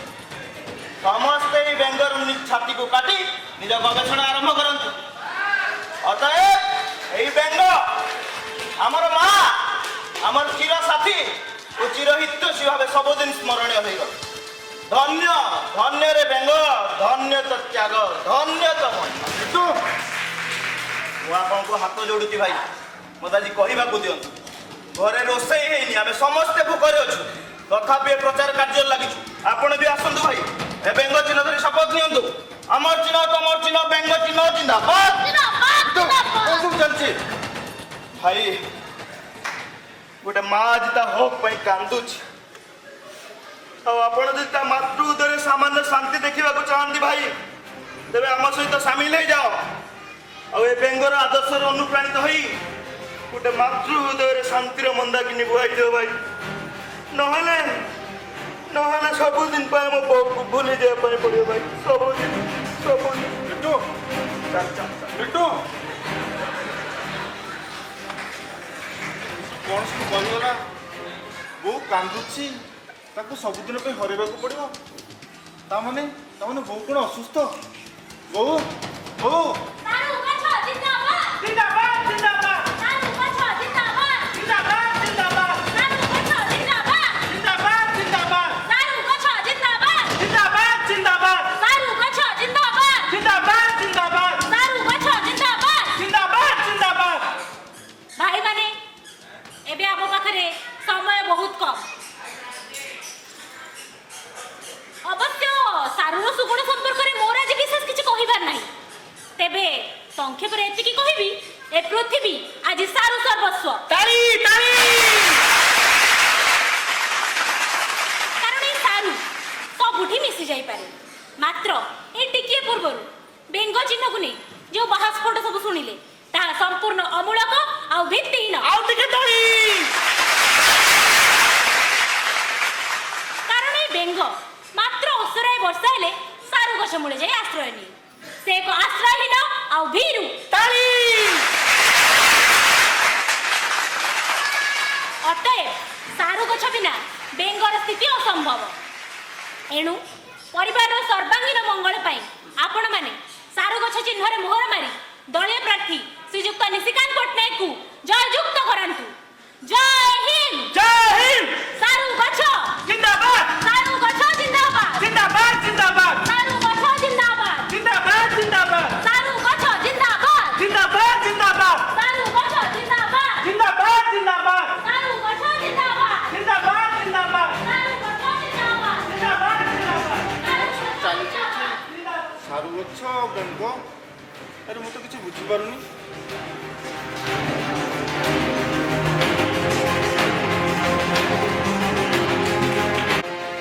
আরে ঠিক রে ধরে বুঝিলু তোর দায়িত্ব কেন বলে কিছু নাই। କଣ ହେଲା? ମୋର ଦାୟିତ୍ୱ ଜ୍ଞାନ ନାହିଁ? আরে দায়িত্ব নଥିଲେ কোন এপরি ঘটনা ঘটিতান্তা। ବିଶ୍ୱାସ କର ଭାଇ, ବହୁତ ଚେଷ୍ଟା କଲି, ହେଲେ ବାପାଙ୍କର ଯୋଉ ବ୍ୟବହାର ଆଉ ବୋଉ ପ୍ରତି ଯୋଉ ଗାଳି, ବିଲକୁଲ ସହି ହେଲାନି। আরে যদি সহে হেলানি কি বুঝে হেলা নাই তাহলে মেডিকাল যাই থাকু চেকআপ করে যাইছিলে জনা পড়ি যাইতান্তা সেটা নিশা সেবন কি মুন্ড দোষ। ମୁଁ ଜାଣିଥିଲି ତମେ ଏଇ କଥା କହିବ, କାହିଁକିନା ଡକ୍ଟର ନା, ତମର ତ କାଶିଲେ ଚେକଅପ୍, ଛିଙ୍କିଲେ ଚେକଅପ୍, ରାଗିଲେ ଚେକଅପ୍, ରୁଷିଲେ ଚେକଅପ୍, ସବୁ କଥାରେ ଚେକଅପ୍। ମିଟୁ ଭାଇ, ଯିଏ ବ୍ଲଡ ପ୍ରେସର ରୋଗୀ କି ପାଗଳ ହେଇଥିଲେ ସିନା ତାଙ୍କର ଚେକଅପ୍ କରିଥାନ୍ତୁ। ଯୋଉ ଲୋକ ନିଜେ ପାଗଳ ହେବା ପାଇଁ ଚେଷ୍ଟା କରୁଛନ୍ତି, ତାର କଣ ଚେକଅପ୍ କରିବି ତମେ କହିଲ? থাও থাও সে বাজে কথা বন্ধ কর গলু এই মেডিসিন পেটটা ভিতরে রখি দেই আসিবু। ମେଡିସିନ ପେଟି ଏଟା? ମୁଁ ଭାବିଲି ରଜ ପାଇଁ ଆମ୍ବ ପଣସ ନେଇକି ଆସୁଛ ନା କଣ? আরে মু কোন জানিଥିଲି বাপা এমতি অযোধ্যারে মেসেজ করছন্তি বলি। ତ ସେଇଥିପାଇଁ ଯାହା ସବୁ ସାମ୍ପଲ ମେଡିସିନ ମିଳିଥିଲା ମାଗଣାରେ ନେଇକି ପଳେଇଲା ବାବାଙ୍କ ଚିକିତ୍ସା କରିବା ପାଇଁ। ନୁହଁ? এ বহুত টাইপর মারছু যা ভিতরକୁ যা রখি দেই আসিবু। ହଉ ରଖୁଛି। ଆରେ ତୁ? ভাই ভাই নমস্কার। ଆରେ ନମସ୍କାର ନମସ୍କାର। ଆଉ କେତେବେଳେ ଆସିଲେ? ଆରେ ଏଇ ତ ଆସୁଛି।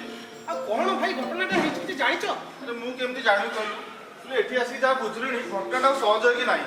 ଗୋଟେ ଚା କପରୁ ଝଡ଼ ହେଇଗଲାଣି। ଚା କପ୍ ପାଇଁ ଝଡ଼? ହଁ ପରା। ଅବଶ୍ୟ ବାଟରେ ମୁଁ ତ ସବୁ କଥା କହୁଥିଲା, ହେଲେ ଆ ପାଇଁ କଣ ବ୍ୟବସ୍ଥା କରାଯାଇ ପାରିବ କିଛି ଭାବିଛ? ହେଲେ ମୁଁ ବି କିଛି ଭାବିପାରୁନି। ହେଲେ ସମସ୍ତେ ମିଶିକି କ'ଣ ଗୋଟେ ଫାଇନାଲ କରିବା। ତାର ପବନ ଭାଇ ବି ଆସିଛନ୍ତି, ସେ ତାଙ୍କ ଓକିଲାତି ବୁଦ୍ଧିରେ କହୁଛନ୍ତି ଗୋଟେ ଇଲେକ୍ସନ ହବ ବୋଲି।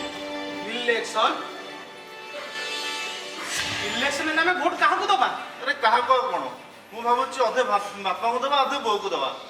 ଅଧେ ବାପାଙ୍କୁ ଅଧେ ବୋଉକୁ, ମାନେ 50-50? ଏଥିରେ କ'ଣ ସମାଧାନ ହେଇଯିବ? ଜମା ନୁହେଁ ଜମା ନୁହେଁ। କେବେ ବି ସମାଧାନ ହେଇପାରିବନି। ଆରେ ସୁରେଶ ନମସ୍କାର। ନମସ୍କାର ନମସ୍କାର। ଆଉ ତାର ସମାଧାନ ବାଟ କଣ? ଟସ୍ ଟସ୍ ହବ। ଯିଏ ଟସ୍ ଜିତିବ ସେ ଭଲ, ସେ ବାପ ହୁଅନ୍ତୁ କି ବୋଉ ହୁଅନ୍ତୁ। Right, good idea. କିନ୍ତୁ ପବନ ଭାଇ, ମେଡିକାଲ ସାଇନ୍ସ ଯାହା କହୁଛି, ଯେତେବେଳେ ସୁସ୍ଥ ଲୋକ ଶରୀରରେ କୌଣସି ରୋଗର ଲକ୍ଷଣ ପାଏ, ତାର ନିରାକରଣ କରିବା ପୂର୍ବରୁ ତା ମୂଳ ଉତ୍ପାଦନଟା କେମିତି ହେଲା ଜାଣିବା ନିହାତି ଜରୁରୀ। ହଁ ତା ତ ଠିକ କଥା। ହେଲେ ଭାଇ, ମୋର କହିବାର କଥା ଏଇଆ କି ଏଇଭଳି ଗୋଟେ ଅଦ୍ଭୁତ ଘଟଣା ଘଟିବାର ରହସ୍ୟଟା କଣ? ହେଲେ ମୁଁ ବି ବସି ସେଇ କାରଣଟା ହିଁ ଭାବୁଛି। କିନ୍ତୁ ମୋର ଯାହା ମନେ ହେଉଛି, ମିତା ବାପାର ବାହାଘର ବେଳେ ବାପା ଗୁଡ଼ାଏ ଧାର ଖର୍ଚ୍ଚ କରିଥିଲେ। ଗତ ବର୍ଷ ମୋର ବାହାଘର ସହିତ ଘର ଖଣ୍ଡିକ ବି କଲେ। ଯେତେ ଯାହା ହେଲେ ବାପା ଏସବୁ ଧାର ଖର୍ଚ୍ଚ ସୁଝି ପାରିନାହାନ୍ତି। ତାପରେ ସେଥିରେ ପୁଣି ରଜ ସାବିତ୍ରୀ ପାଇଁ ଏମାନଙ୍କର ଯୋଉ ଜୁଲୁମ, ଯେ କୌଣସି ଲୋକର ମୁଣ୍ଡଟା ପୁରା ଖରାପ ହେଇଯିବ। ଠିକ ଠିକ। ବ୍ୟାଙ୍କରେ ଚାକିରି କରୁଛ ତ, ଏ ଧାର ଖର୍ଚ୍ଚ ଛଡା ଆଉ ତମ ମୁଣ୍ଡକୁ କିଛି ପଶେ? ତାହେଲେ କାରଣଟା ଆଉ କଣ ହେଇପାରେ ତୁ କହୁନୁ? ହଁ ହଁ ତୁ କହୁନୁ। ଆରେ ଆପଣ ମାନେ ସବୁ ବଡ ଲୋକମାନେ ଅଛନ୍ତି, ଆପଣ ମାନେ ଆଗେ କୁହନ୍ତୁ, ତାପରେ ମୁଁ କହିବିନି। ଆଚ୍ଛା ପବନ ଭାଇ, ଆପଣ ତ ଏତେ ବଡ ରେପୁଟେଡ୍ ଓକିଲ, ଆପଣ କହୁନାହାନ୍ତି କଣ ହେଇଥିବ କାରଣଟା? ହଁ ସେମିତି ପଚାରିଲେ ମୁଁ କହିବି, ବାପା ବୁଢା ହେଇଗଲେଣି ତ, ସେ ଯେହେତୁ ତାଙ୍କର ପୁଅ ଝିଅମାନଙ୍କୁ ସମାନ ଭାବେ ଭଲ ପାଆନ୍ତି, ତେଣୁ ତାଙ୍କ ଜୀବିତ ଅବସ୍ଥାରେ ଏ ଘରର ସମସ୍ତ ସ୍ଥାବର ଅସ୍ଥାବର ସମ୍ପତ୍ତି କିପରି ପୁଅ ଝିଅମାନଙ୍କ ଭିତରେ ସମାନ ଭାବେ ବଣ୍ଟା ଯାଇପାରିବ, ସେ ନେଇ ସେ ଭୀଷଣ ଚିନ୍ତିତ। ଫଳରେ ଏସବୁ ସ୍ୱୀକୃତି। ଆଚ୍ଛା ଆଚ୍ଛା ଭାଇ, ଖାଲିଟାରେ ପବନ ଭାଇ କଣ ଖାତନାମା ଓକିଲ ବୋଲି କୁହନ୍ତି? ଆଁ? ଆରେ ପଚାରିଲୁ ବୋଲି ସିନା ମୁଁ କହିଲି, ଏତେ ହସିବାରେ କଣ ଅଛି? ଆରେ ସମସ୍ତେ ହସୁଛନ୍ତି ଯେ। ଭାଇ ତମେ କେତେବେଳେ ଆସିଲ? ହେଲା ମା, ହେଲା। ନମସ୍କାର ନମସ୍କାର। ଆରେ ମୁଁ ସେତେବେଳୁ ଆସିଲିଣି, ହେଲେ ଚା କପ୍ ଟିକେ ମିଳିଲାନି। ଚା? ଭାଇ ଯୋଉ ଘରେ ନିଆଁ ପାଣି ବନ୍ଦ, ସେଠୁ ଚା ମିଳିବ କୋଉଠୁ? ମାନେ? ଓହୋ, ବୁଝିଲି ବୁଝିଲି ବୁଝିଲି ବୁଝିଲି। ସରି ଭାଇ। ଆଉ ତୁ ବହୁତ ସରି କହିଲୁଣି। ଏଇ ଟିକେ ଆଗରୁ ଯାହା ସବୁ ଡିସ୍କସନ ଚାଲିଥିଲା ଶୁଣିଛୁ ଟି? ଝରକା ସେପଟେ ଥାଇକି ସବୁ ଶୁଣିଛି। ତାହେଲେ ତୁ କହ, ତୁ ତ ସାଇକୋଲୋଜିରେ ପିଜି କରିଛୁ ନା, କହୁନୁ ୟାର କାରଣଟା କଣ ହେଇଥିବ? ହଁ ହଁ, ଏ ଟିକେ ପୂର୍ବରୁ ମୁଁ ତ ସ୍ମିତା ଭାଇ ତ ଫୋନରେ କଥା ହଉଥିଲି। ମିତା ବାପା ସହିତ କଣ କହିଲା ସେ? ମୋ ଠାରୁ ବାପାଙ୍କ ବିଷୟରେ ସବୁ କଥା ଶୁଣିଲା ପରେ ସ୍ମିତା କହିଲା ଯେ କାଳେ ବୟସ ହେଇଗଲେ ମଣିଷ ସାଧାରଣତଃ ଚିଡଚିଡା ପ୍ରକୃତିର ହୋଇଯାନ୍ତି। ତା ଛଡ଼ା ଆଜିକାଲି ଇଣ୍ଟରନେଟ୍ ଯୁଗରେ ଯୋଉ ପ୍ରକାର ଚାଲିଚଳନ, କାଇଦା କାନୁନ, ଆଇ ମିନ୍ ପ୍ରେଜେଣ୍ଟ ସୋସାଇଟିରେ ବାପା ଆଡଜଷ୍ଟ କରି ଚଳିପାରୁନାହାନ୍ତି। ଭାଇ ନୋଟିକ୍, ବାପା ଆଡଜଷ୍ଟ କରିପାରୁ ନାହାନ୍ତି। ଆରେ ସିଏ ତ ତାର ମନ୍ତବ୍ୟ ଜଣେଇଥିଲା, ଏବେ ତୁ ତୋର ମନ୍ତବ୍ୟ ଜଣା। ସେ ମିତା ରହିଗଲା ଯେ ସେ ଆଗ କହୁ, ନା ତାପରେ ନା, କହିବିନି। ସେ ପରେ କହିବ। ତୋ କଥା ତୁ କହିଲୁ। ହଁ ମୁଁ ଭାଇ, କହିବି? ତୁ କହ ତୁ କହ। ମୁଁ କହିବି ତ? ହଁ, ହଁ। Drama, total drama. ପିତାଶ୍ରୀ ଗୋଟେ ରୀତିମତ ମେଲୋ ଡ୍ରାମା ଆରମ୍ଭ କରିଦେଇଛନ୍ତି। ଆଉ ସେ ଡ୍ରାମାରେ ଆମ ସମସ୍ତଙ୍କୁ ଗୋଟେ ଗୋଟେ କ୍ୟାରେକ୍ଟର ବନେଇକି ନିଜେ ଦଶ ସାଜିକି ବସିକି ମଜା ଦେଖୁଛନ୍ତି। ଆଉ କଣ? କିନ୍ତୁ କେହି ବ୍ୟସ୍ତ ହବା ଦରକାର ନାହିଁ ଭାଇ। ଏ ନାଟକର କ୍ଲାଇମାକ୍ସ ମୁଁ ଭାବି ସାରିଛି। ଯବନିକା ମୁଁ ହିଁ ଟାଣିବି। ତାମାନେ ତୁ କହୁଛୁ मित्रों, हमको पहले चुनाव चाहिए। अब इलेक्शन डे हो, से इलेक्शन में सब जाक वोट बहुत देखि जिते साला परे, तापर बसी भाबिया बापा ए सब काम करछन्ती कोन पई? Right, good idea. ବାପା ଏବେ ଯେମିତି 10 ଧାଡ଼ିରେ ବସିକି ଆମ ଅଭିନୟ ଦେଖୁଛନ୍ତି, ଆମେ ସେମିତି 10 ଧାଡ଼ିରେ ବସିକି ବାପାଙ୍କ ନାଟକ ଦେଖିବା। No no no, impossible. भाई ମୁଁ ଆପଣଙ୍କୁ ହାତ ଯୋଡ଼ିକି ଅନୁରୋଧ କରୁଛି, ଘଟଣାଟାକୁ ନା ଜମା ଏତେ ହାଲକା ଭାବରେ ନିଅନ୍ତୁନି। ଟିକେ ହାଲକା ମନେ କଲେ ୟାର ପରିଣାମ କେତେ ଭୟଙ୍କର ହବ ଜାଣିଛନ୍ତି? ତାହେଲେ ତୁ କଣ କହିବା ପାଇଁ ଚାହୁଁଛୁ? ଭାଇ କେହି ନହେଲେ ବି ଆପଣ ଯେହେତୁ ଜଣେ ଡକ୍ଟର, ଆପଣ ତ ବାପାଙ୍କ କଥା ବୁଝିପାରିବେ। ମୋ କହିବା କଥା ହେଉଛି, ବାପାଙ୍କର ଏମିତି ଚିନ୍ତାଧାରା ପଛରେ ଗୋଟେ ବିରାଟ ବଡ଼ ସାଇକୋଲୋଜିକାଲ ପ୍ରୋବ୍ଲେମ ଅଛି। ଏ କଥା ସମସ୍ତେ ଅନୁଭବ କରିପାରୁଛନ୍ତି ତ? Psychological problem? ए या ଭିତରେ पे ସାଇକୋଲୋଜିକାଲ ପ୍ରୋବ୍ଲେମ କୋନ ହେଲା? ହଁ ଠିକ ଅଛି ମିତା, ତୁ ତ ସାଇକୋଲୋଜିରେ ପିଜି କରୁଛୁ। ମନକୁ ବିଶ୍ଳେଷଣ କରିବାରେ ତୋର ତ ଅଗାଧ ଜ୍ଞାନ, ପ୍ରଗାଢ଼ ପାଣ୍ଡିତ୍ୟ। ତେଣୁ ଏହା ସଠିକ କାରଣଟା କଣ ହେଇପାରେ ତୁ କହିଲୁ? ଅବଶ୍ୟ ପ୍ରଥମେ ମୁଁ ଏସବୁକୁ ଖୁବ ସରଳ ଭାବରେ ନେଉଥିଲି, କିନ୍ତୁ କିଛି ସମୟ ଆଗରୁ ବାପାଙ୍କର କିଛି ରହସ୍ୟପୂର୍ଣ୍ଣ ମନ୍ତବ୍ୟକୁ ଅନୁଶୀଳନ କଲା ପରେ କାରଣଟା ମୁଁ ପାଇଯାଇଛି। ତାହେଲେ ତ ଭଲ ହେଲା। କଣ ସେ କାରଣଟା କହିଲୁ? ସେଦିନ ଯୁକ୍ତିତର୍କ ବେଳେ ବାପା ହଠାତ୍ ଉତ୍ତ୍ୟକ୍ତ ହେଇ କହି ପକେଇଲେ, ହଁ ହଁ ମୋ ମୁଣ୍ଡ ଖରାପ ହେଇଯାଇଛି। यार ଅସଲ କାରଣ ହଉଛ ତୁମେ। ମୁଁ ଦେଖୁଛି ମୋ ରିଟାୟାରମେଣ୍ଟ ଯେତିକି ପାଖେଇ ଆସୁଛି, ମୋ ବିରୁଦ୍ଧରେ ତୁମ ଚକ୍ରାନ୍ତ ସେତିକି ବଢି ବଢି ଚାଲିଛି। ମୁଁ ତୁମକୁ କଦାପି ଛାଡ଼ିବିନି। ଏ ଘରୁ ମୋର ପ୍ରଭୁତ୍ୱ ତୁମେ ମୂଳ ଉତ୍ପାଦନ କରିବା ପୂର୍ବରୁ ମୁଁ ତମ ଚେରକୁ କାଟି ଟିକ୍ ଟିକ୍ କରି ଦେଇଥିବି। ଶୁଣିଲେ ତ ଭାଇ, କରିବେ। ଆଜି ଆମେ ତାଙ୍କ ଉପରେ ଭରସା କରୁଥିଲା ବେଳେ କାଲି ସେ ଆମ ଉପରେ ନିର୍ଭରଶୀଳ ହେଇ ପଡ଼ିବେ। ସେତେବେଳେ ଆମେ ହୁଏତ ତାଙ୍କ ଉଚିତ ବ୍ୟବହାର କରିବା କି ନାହିଁ, ତାଙ୍କୁ ଟଙ୍କା ପଇସା ଖର୍ଚ୍ଚ କରିବାକୁ ଦବା କି ନାହିଁ, ତାଙ୍କ କଥା, ତାଙ୍କ ନିଷ୍ପତ୍ତି, ତାଙ୍କ ନିର୍ଦ୍ଦେଶ ଏସବୁକୁ ମାନିବା କି ନାହିଁ, ସେଇ କଥା ସବୁ ଚିନ୍ତା କରିକି ନା ବାପା ପୁରା ଭାଙ୍ଗି ପଡ଼ିଛନ୍ତି। ଯୋଉଥିପାଇଁ ଏ ହଉଛି ତାର ସାଙ୍କେତିକ ପରିପ୍ରକାଶ। ଏଇଆ ତ ଏକ୍ସାକ୍ଟଲି ଠିକ ଠିକ ମିତା ଏକଦମ ଠିକ କଥା କହିଛି। ଏହା ହିଁ ଗୋଟେ ଇଟାଲୀ ଲୋକର ସେଣ୍ଟିମେଣ୍ଟ। ତାହେଲେ ଉପାୟଟା ମୁଁ ଭାବୁଛି ଆମେ ସମସ୍ତେ ବାପା ପାଖରେ ସରେଣ୍ଡର କରିଯିବା, ବୋଉକୁ ବି ସାଙ୍ଗରେ ନେବା। ଆମେ କହିବା ବାପାଙ୍କ ରିଟାୟାରମେଣ୍ଟ ପରେ ତାଙ୍କର ସମ୍ମାନ ହାନି ହେଲା ଭଳିଆ କୌଣସି ମନ୍ଦ କାର୍ଯ୍ୟ କରିବା ନାହିଁ। ତାଙ୍କର ସ୍ୱାସ୍ଥ୍ୟଠୁ ସେବା ଯାଏ ସବୁ ଦାୟିତ୍ୱ ବହନ କରିବା। ଏଭଳି କେତେ ନିର୍ଭର ପ୍ରତିଶ୍ରୁତି ବି ଦେବା। ମୁଁ ଭାବୁଛି ବାପା ବୋଧେ ହୁଏ ରାଜି ହେଇଯିବେ। ରାଇଟ୍ ରାଇଟ୍ ବାପା ନିଶ୍ଚୟ ବୁଝିବେ। ହଁ ମୁଁ ବି ଗଣେଶ କଥାରେ ଏଗ୍ରି ଅଛି। ମୁଁ ବି ସମସ୍ତେ ଯେତେବେଳେ ରାଜି, ମୁଁ ଆଉ କାହିଁକି ଅମଙ୍ଗ ହେବି? ଚାଲ ଚାଲ ତାହେଲେ ଯିବା, ମନ୍ଦିରକୁ ଯିବା, ବାପାଙ୍କୁ ଫେରେଇ ଆଣିବା ସେଇଠି। ଚାଲ ସମସ୍ତେ ଯିବା, ଚାଲ।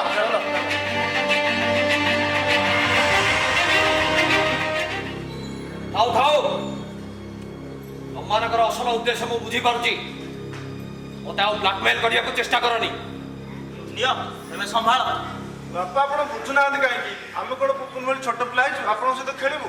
ନାଇଁ ରେ, ତମେ ମୋ ସହିତ ଖେଳୁନ, କିନ୍ତୁ ତମ ମା ମୋ ସହିତ ଖେଳିବାକୁ ଚେଷ୍ଟା କରୁଛି। ଓହୋ ବାପା, ମୁଁ ପୁଣି ଥରେ କହୁଛି, ଆପଣ ବୋଉକୁ କଥା ଭୁଲ ବୁଝନ୍ତୁ ନାହିଁ। ବୋଉର ଆପଣଙ୍କ ପ୍ରତି କେବେ ବି ମନ୍ଦ ଉଦ୍ଦେଶ୍ୟ ନଥିଲା, କି ଏବେ ବି ମଧ୍ୟ ନାହିଁ। ପରେଶ, ତୁ ତ ପିଲା, ଦୀର୍ଘ 30 ବର୍ଷ ହେଲାଣି ମୁଁ ତା ସହିତ ଘର ସଂସାର କରି ଆସୁଛି। ମୁଁ ତାକୁ ଯେତେବେଳେ ଚିହ୍ନି ପାରିଲି ନାହିଁ, ତମେ କଣ ଚିହ୍ନିବ? ତମେ ତ ମୋ ଠାରୁ ଜନ୍ମ। ଆଚ୍ଛା ବାପା, ଯଦି ବୋଉ ଆପଣ ଯଦି କୁଚକ୍ରାନ୍ତ କରୁଛନ୍ତି ବୋଲି ଆପଣ ଯଦି ଭାବୁଛନ୍ତି, ତାହେଲେ ସେସବୁ କ'ଣ ପାଇଁ କରୁଛନ୍ତି ଆପଣ କହିପାରିବେ? ହଁ, ପୂର୍ବ ଅପମାନର ପ୍ରତିଶୋଧ। ପ୍ରତିଶୋଧ? ହଁ, ପ୍ରତିଶୋଧ।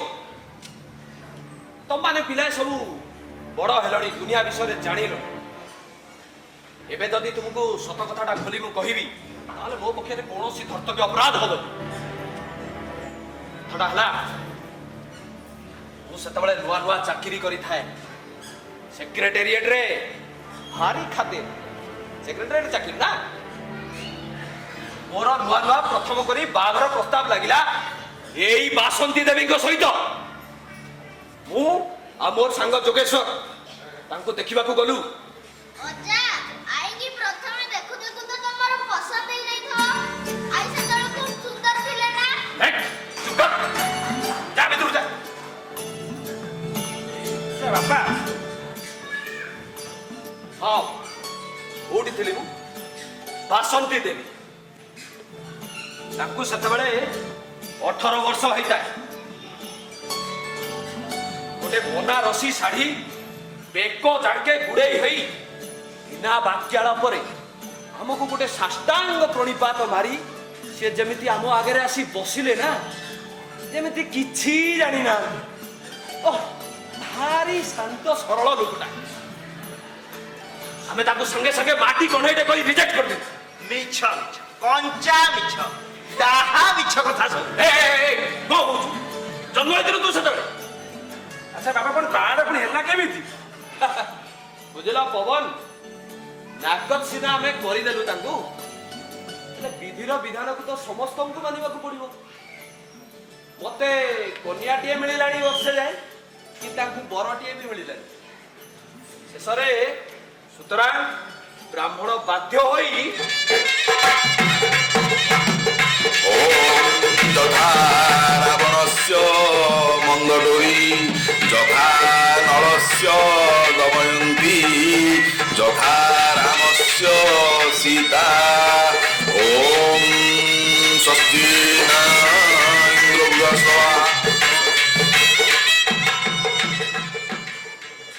ତାମାନେ ବାପା, ଆପଣ କହୁଛନ୍ତି ସେ ଯୋଉ ପ୍ରଥମ ଦେଖାରେ ବୋଉକୁ ମାଟି କଣ୍ଡେଇ ବୋଲି କହି ଅପମାନିତ କରିଥିଲେ, ସେଇ ରାଗରେ ବୋଉ ଏବେ ହଁ, ମତେ ଗୋଟେ କାଠ କଣ୍ଢେଇ କରି ନଚେଇବାକୁ ଚାହୁଁଛି ସେ। ଓହୋ ବାପା, ଇଏ ତ ହେଲା ଝଗଡ଼ାର ମୁଖ୍ୟ କାରଣ। ହେଲେ ସମାଧାନ ପାଇଁ ଗୋଟେ ଇଲେକ୍ସନ ଦରକାର, ଏ କଥାଟା କିଏ ଉଠେଇଲା? ଆରେ କିଏ ଆଉ? ସବୁ ଏ ମିତା ମିଟୁ ଫାସ। ଭାଇ, ଆଉ ଶେଷରେ ମୁଁ ହିଁ ଦୋଷୀ ହେଲି। ଶେଷରେ ଆପଣ ମତେ ଆରେ ନାଇଁ ନାଇଁ ସୁରେଶ, ମିଟୁ ମିତାଙ୍କର କିଛି ଭୁଲ ନାହିଁ। ସବୁ ସେଇ ବାସନ୍ତୀ ଦେବୀଙ୍କ ଫନ୍ଦି।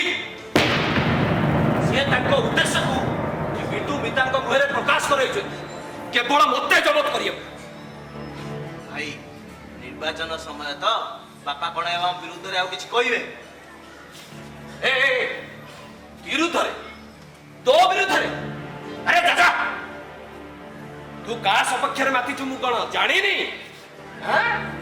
ମୁଁ ସବୁ ଜାଣିଛି ଠିକ। କିଛି ଜାଣିନାହାନ୍ତି ବାପା, ଆପଣ ମତେ ଚିହ୍ନି ପାରିଲେନି ଆଉ। ଟଙ୍କା ଟଙ୍କା ଖର୍ଚ୍ଚ କରନ୍ତୁ, କାଲି ସକାଳେ ଆପଣଙ୍କୁ ବି ଜିତେଇଦବା। ଆରେ ଆମେ ପରା ବେକାର ଲୋକ, ମାଣିଆ ଯୁଆଡେ ଆମେ ସିଆଡେ। ବିଟୁ,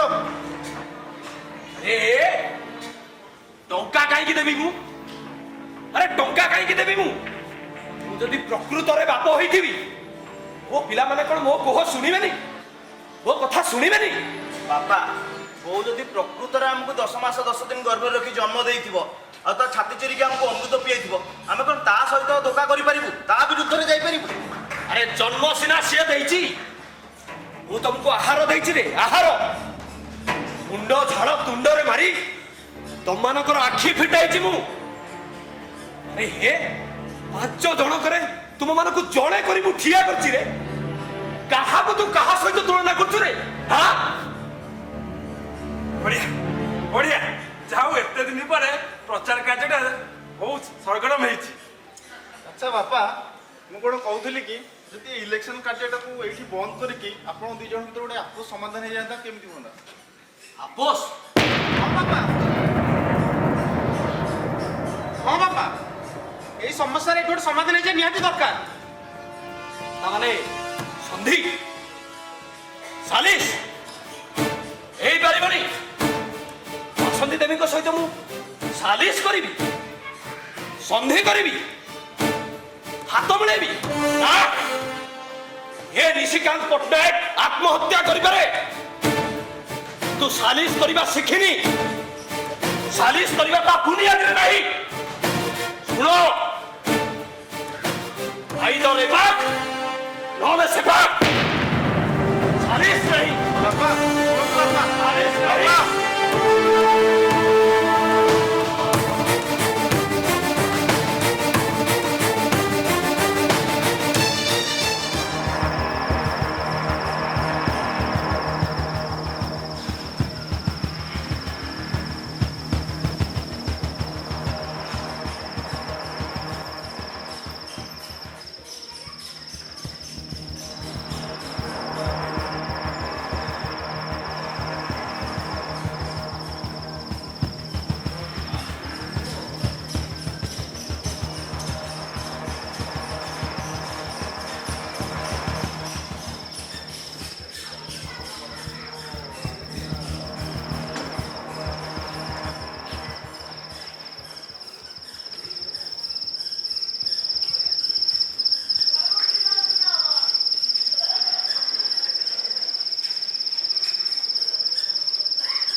ମୋତେ ଡାକ୍ତର ପରା। ଡାକି ଆସ ଆସ ଆସ ଆସ,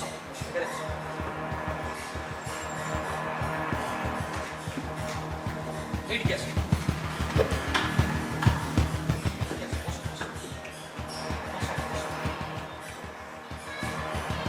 କଣ କି ପବନ, ବର୍ତ୍ତମାନ ସୁଦ୍ଧା ତୁମେ ମୋର ଏକମାତ୍ର ଜ୍ୱାଇଁ। ଇଟା ମୋର ବଡ଼ ଝିଅ, ସେଇ ଦୃଷ୍ଟିରୁ ମୁଁ ତମକୁ ମୋର ବଡ଼ ପୁଅ ହିସାବରେ ଶ୍ରଦ୍ଧା କରେ। ହଁ, କିନ୍ତୁ ମୁଁ ଶୁଣିଲି ତମେ କୁଆଡ଼େ ଭୁବନେଶ୍ୱର ଗୋଟେ ଘର ତିଆରି କରୁଛ? ହଁ, ତିଆରି କରୁଥିଲି ଯେ କେତେ ଚେଷ୍ଟା କଲେ ବି ପଇସା ପତ୍ର ଅଭାବରୁ ଛାତଟିଏ ପକେଇ ପାରିଲି। ହଁ, ସେଇ କଥା। ଆରେ ବହୁତ ଥର ମୁଁ ଭାବିଛି ତମକୁ କିଛି ପଇସା ସାହାଯ୍ୟ କରିବି, କିନ୍ତୁ ତମର ଏ ଶାଶୁ ମୋର ସେ ଇଚ୍ଛାଟାକୁ ଜମା କାର୍ଯ୍ୟକାରୀ କରାଇ ଦେଇନି। ତାମାନେ ବୋଉ? ହଁ, ସେ ଲୋକଟାକୁ ଯେତିକି ସରଳ ତୁମେ ଭାବୁଛ, ଅନ୍ତରରୁ ସେ ସେତିକି ଉଦାର ନୁହେଁ। ଭାରି କୃପଣ, ସେ ପୁରା କଞ୍ଜୁସ। ବୁଝିଲ ପୁରା କଞ୍ଜୁସ ସେ। ମାନେ ବହୁତ ତାହେଲେ ତାହେଲେ ଏସବୁ କଥା। ହଁ ହେଲେ ବାପା ଏ ସବୁ ସେ ସମୟ ନୁହଁ, ସେସବୁ ବିଷୟରେ ମୁଁ ପରେ ଆଲୋଚନା କରିବି। କଥାଟା କ'ଣ କି ବହୁତ କମ୍ ସମୟ ମୋ ହାତରେ, ବହୁତ କମ୍ ସମୟ। ଏ ଘରୁ ମୋର ସବୁ ବନ୍ଧନ ତୁଟିଯିବ ବାପା, ସବୁ ବନ୍ଧନ ତୁଟିଯିବ। କାହିଁକି ବାପା ଆପଣ ଭାଙ୍ଗି ପଡ଼ୁଛନ୍ତି କହିଲେ? ମୁଁ ତମ ପାଇଁ କିଛି କରିପାରିଲିନି ପବନ, ଓହୋ ବାପା, ତମ ପାଇଁ କିଛି କରିପାରିଲିନି। ବାପା ନାଇଁ ମୁଁ ଆଉ କାନ୍ଦିବି, ଆଉ ମୁଁ କାନ୍ଦିବି ନାଇଁ। ଏ ଘରୁ ସବୁଦିନ ପାଇଁ ଚାଲିଯିବା ପୂର୍ବରୁ ଇଏ ନିଅ ବାପା, ଏଇଟା ମୋ ତୁମ ପାଇଁ ଶେଷ ସନ୍ତ। ନିଅ ବାପା, ଶେଷ ସନ୍ତ। 5,000? ତୁମେ ଆକୁ ଅନ୍ୟ ଅର୍ଥରେ ନିଅନି ବାବା, ମୁଁ ଟିକେ ସମ୍ମାନ ଚାହେଁ ବାବା। ସ୍ମିତା ଆଉ ତମେ କିଛି ଭୁଲ କରିବନି ବାପା ମୋର ଆଶା, ସ୍ମିତା ଆଉ ତମେ କିଛି ଭୁଲ କରିବ। ଆରେ ମୁଁ ତମକୁ ବହୁତ ଭଲ ପାଏ, ତୁମ ଦି ଜଣଙ୍କୁ ମୁଁ ବହୁତ ଭଲ ପାଏ ବାପା। ବାପା ସ୍ମିତା ଆଉ ତମେ କିଛି ଭଲ, ମୁଁ ଆସୁଛି ବାବା। ବାପା ସ୍ମିତା ତମେ ଆଉ ଭୁଲ କରିବନି, ବାପା ସ୍ମିତା ଆଉ ତମେ କିଛି ଭୁଲ କରିବ। ବାପା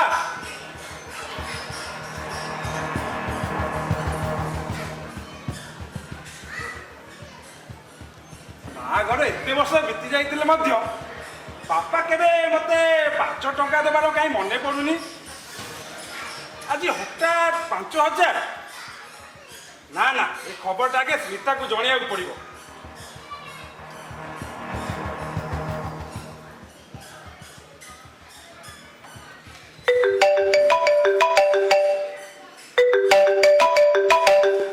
ହ୍ୟାଲୋ। ହ୍ୟାଲୋ ହଁ ହ୍ୟାଲୋ। ହ୍ୟାଲୋ ହ୍ୟାଲୋ ସ୍ମିତା, ହଁ ହଁ ଶୁଭୁଛି କୁହ। ହ୍ୟାଲୋ ସ୍ମିତା, ହଁ ହ୍ୟାଲୋ କୁହ। ଏ ଗୋଟେ ଗୁଡ୍ ନ୍ୟୁଜ୍। Good news? ହଁ, ତମେ କାଲି ଭୋଟ ଦେବେ ଆସୁଛି? କ'ଣ? ଆରେ କାଲି ଭୋଟ ଦେବେ ଆସୁଛ ନା ନାଇଁ? ଆରେ ନା ନା ନା ନା, ମୁଁ ଯାଇପାରିବିନି, ମୋର କାଲି ବହୁତ କାମ। ଆସିପାରିବନି? ତାହେଲେ ପୁଣି ଭୋଟ ଦବ କେମିତି? ଆରେ ମୁଁ ମୋ ଭୋଟଟା କାଲି ମିତା ମାନେ ଆମ ପ୍ରିଜାଇଡିଂ ଅଫିସର ନିକଟକୁ ହ୍ୱାଟ୍ସଆପ୍ କରିଦେଇଛି। ହ୍ୱାଟ୍ସଆପ୍? ହଁ ତାମାନେ ବୋଉକୁ? ହଁ, କିନ୍ତୁ ତମେ ଆଗ ଶୁଣ, ତମେ ବୋଉକୁ ଭୋଟ ଦେଇଦବ, ନହେଲେ ନହେଲେ କିନ୍ତୁ ନା ନା ନା, କିନ୍ତୁ କିଛି ନୁହଁ, ତମେ ତମ ଭୋଟଟା ବୋଉକୁ ଦେଇଦବ, ନହେଲେ ଚିହ୍ନିବ ମୁଁ କିଏ। ହ୍ୟାଲୋ, ନା ମୁଁ କିନ୍ତୁ ବାପା ସହିତ ବିଶ୍ୱାସଘାତକତା କରିପାରିବିନି। ହ୍ୟାଲୋ ସ୍ମିତା, ହ୍ୟାଲୋ ହ୍ୟାଲୋ କିଛି ସ୍ମିତା, ଶୁଣିବନି ଭାଇ, କଲ୍ କଟି ସାରିଲାଣି। ମିଟୁ ତୁ ତୁ କେତେବେଳେ ଆସିଲୁ? ମୁଁ କେତେବେଳୁ ଆଇଲିଣି, ଆଉ ତମ କଥା ବି ସବୁ ଶୁଣି ସାରିଲିଣି। ଶୁଣିଲ ଭାଇ, ତମ ସ୍ତ୍ରୀ ଅର୍ଥାତ୍ ମୋ ସ୍ମିତା କାଲି ସନ୍ଧ୍ୟାବେଳେ ମୋଠୁ 15,000 ଟଙ୍କା ନେଇସାରିଛି। ଅତଏବ ଦିଟାକ ଭୋଟ ଯେମିତି ବୋଉ ସପକ୍ଷରେ ଯାଏ, ମାନେ ବେଙ୍ଗ ଚିହ୍ନ ଜିନ୍ଦାବାଦ। ଆଉ ତା ନହେଲେ ନହେଲେ ନହେଲେ ଯାହା ହବ ତମେ ସେତେବେଳେ ଦେଖିବନି। କିନ୍ତୁ ମିଟୁ ଆଜି କିଛି ଶୁଣିବନି ଭାଇ, ଇଏ ସିଂହାସନ ଆଗରେ ବାପା ମା ସ୍ୱାମୀ ସ୍ତ୍ରୀ ଦାଦା ଖୁଡି କାହାରି ସ୍ଥାନ ନାହିଁ। ତୁ ମୁଁ ମାନେ ଆଉ କିଛି ନାହିଁ, ମୋ କଥାଟା ଯେମିତି ମନେ ରୁହେ। ଆସୁଛି, ଗୁଡ୍ ନାଇଟ୍। ମିଟୁ, ମିଟୁ।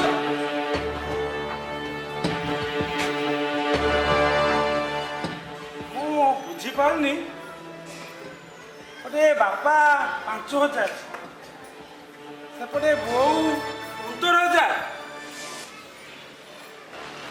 ବାପା ବୋଉ ବୋଉ ବାପା ବାପା, ଓହୋ।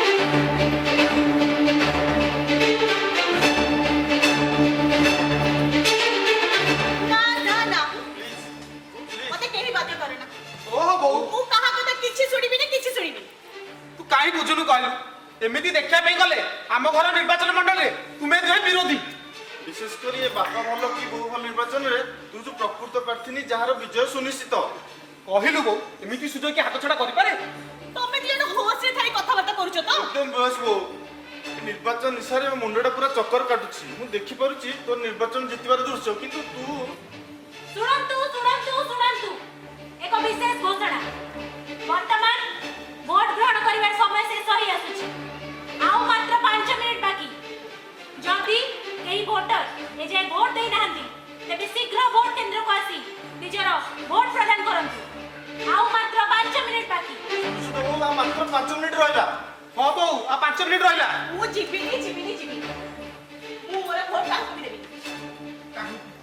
काहे कि तू वोट दबुनी बोऊ काहे काहे दबुनी कहलु ओहो तमे माने कोन मते मूर्ख बनी भाबिलो स्वामी विरुद्ध रे निर्वाचन लड़ी मु कोन घरे सबुदिन पे अशांति करिबी अशांति न हो तुम समस्या रे स्थायी समाधान हो अरे तमे माने जदि सबु तक वोट देई मते जितकेई भी दियो तार परिणाम कोन हबो भाबी परछो तो एडी केही कागु जिता पे चेष्टा करना दी बोऊ ये बा धर्म युद्ध हां जे धर्म रे तू से जितबो ଅକ୍ଷୟ ହେଉ ପୁଣ୍ୟ ଜଗତେ ଧର୍ମର ହେଉ ଜୟ। ବୋଉ ତୁ ମହାଭାରତରେ ଗାନ୍ଧାରୀଙ୍କ କଥା ଜାଣିଛୁ ଟି? କିନ୍ତୁ ତୁ ଗାନ୍ଧାରୀଙ୍କ ବିଷୟରେ କେତେ ଜାଣିଛୁ କେତେ ବୁଝିଛୁ ମୁଁ ଜାଣିନି ଏ ତୁ ସେସବୁ କଥା ଛାଡ଼ ସେଥିରେ ମୋର ଗୋଟେ ଭୁଲ ଭଟକା ଥାଇପାରେ ହେଲେ ଆଉ ମାତ୍ର 3 ମିନିଟ୍ ବାକି ରହିଲା ଜଲ୍ଦି ଯାଇକି ଭୋଟଟା ଦେଇଦେ। आउ मात्र 3 मिनिट बाकी जदि केही वोटर ए जे भोट देई नाहंती तेबे शीघ्र भोट केंद्र को आसी निजर मत प्रदान करंतु प्लीज ବୋଉ ମୁଁ ତ ଗୋଡ଼ ଧରୁଛି ତୁ ଜଲ୍ଦି ଯାଇକି ଭୋଟଟା ଦେଇଦେ ଥରେ ଭାବିଲୁ ତୁ ଯଦି ଭୋଟ ନ ଦବୁ ତାହେଲେ ସାରୁ ଗଛ ଜିତିଯିବ ଆଉ ସାରୁ ଗଛ ଜିତିଲେ ତୁ ସେ ସାରୁ ଗଛ ମୂଳେ ସବୁଦିନ ପାଇଁ ବେଙ୍ଗଟେ ହେଇକି ରହିଯିବୁ। ତତେ ମୁଁ କହିଲି ମୁଁ ଆରେ ଯିବିନି କି ମୁଁ ଭୋଟ ଦେବିନି ତତେ କେହି ଚିହ୍ନିବେନି କି କେହି ଜାଣିବେନି ତୁ ସେତେବେଳେ ବୁଝିବୁ ଯେ ओहो बोऊ कहलु तू तो कोन उन्नति चाहू ना तो प्रगति चाहू ना तू कोन चुप कर रहलु जे तू कहनु काई अरे କହିଲି ପରା ମୁଁ ଯିବିନି କି ମୁଁ ଭୋଟ ଦେବିନି ବୋଉ ମୁଁ ତତେ ଶେଷ ଥର ପାଇଁ ଅନୁରୋଧ କରୁଛି ଖାଲି ମୁହୂର୍ତ୍ତକ ପାଇଁ ଭୁଲି ଯା ଏ ନିଶିକାନ୍ତ ପଟ୍ଟନାୟକ ବିରୁଦ୍ଧରେ କେହି ଆତ୍ମୀୟ ଥିଲେ କି ତାଙ୍କ ସହିତ ତୋର କିଛି ସମ୍ପର୍କ ଥିଲା। କିନ୍ତୁ ପୁରାକା ମାର ମତେ ତଥାପି ମୋର କିଛି ଦୁଃଖ ନାହିଁ ତୁ ଯଦି ଏତେକି ଭୋଟ ନ ଦଉ ତାହେଲେ କ'ଣ ହବ ଜାଣିପାରୁଛୁ ଟି? ଆମ ଘର ନିର୍ବାଚନ ମଣ୍ଡଳ ଦୂତ ସାଧୁ ରହି ପାରିବନି ବୋଉ ହଁ ବୋଉ ତୋ ପିଲାମାନେ ଆଉ ତୋ ସମର୍ଥ ମାନେ ସବୁଦିନ ପାଇଁ ଦଳିତ ଆଉ ନିଷ୍ପେଷିତ ହୋଇ ରହିଯିବେ ପ୍ଲିଜ ବୋଉ ରାଜି ହେଇଯା ବୋଉ ପ୍ଲିଜ प्लीज बोऊ राजी जा बोऊ ରାଜି ହେଇଯା ବୋଉ। राजी जा बोऊ ପ୍ଲିଜ ହଁ ହଁ ହଁ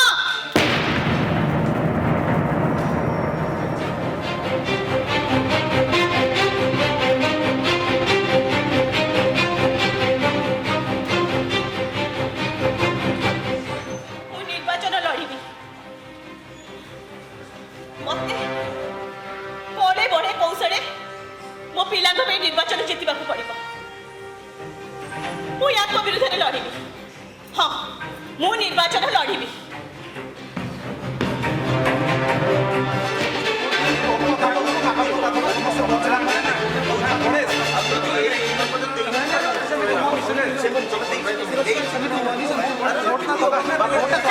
साइलेंस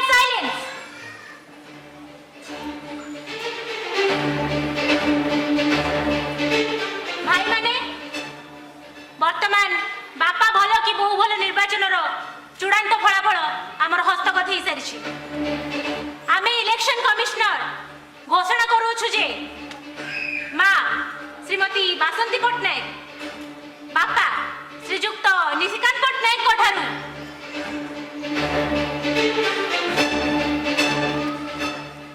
मात्र 2 खंड भोट रे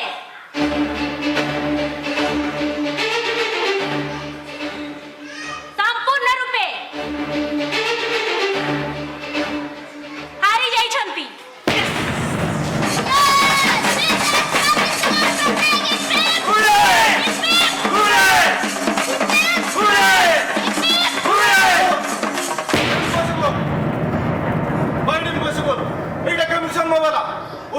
समान भोट दे उच्चार कराइला किए से अंतर्गत कार्य करछि किए से विश्वासघात भाई चित्कार कर किछि लाभ नाही ए अंतर्गाती कार्य लिप्त थी आसे धरिया पई दल नेता हिसाब रे आपण आदेश दियंतु भाई हाँ ए निर्वाचन फलाफल को असिद्ध करने ପାଇଁ दाबी करंतु इम्पॉसिबल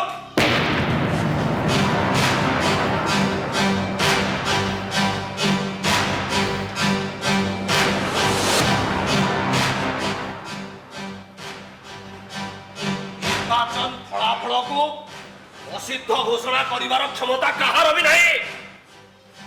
ଆମ୍ଭେ ଜିତିଛୁ ଜିତିଛୁ ଜିତିଛୁ ଏ କଥାକୁ କଦାପି ଅସ୍ୱୀକାର କରାଯାଇପାରେ ନା।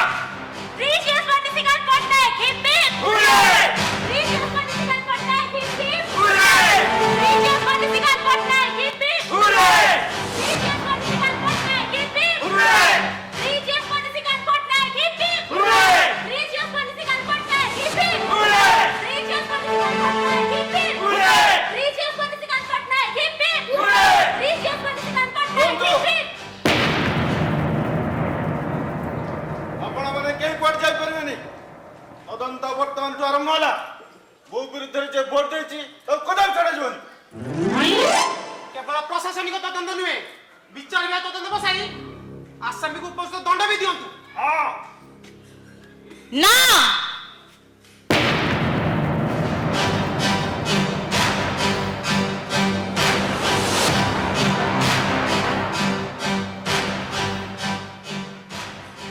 କୌଣସି ତଦନ୍ତର ଆବଶ୍ୟକତା ନାହିଁ।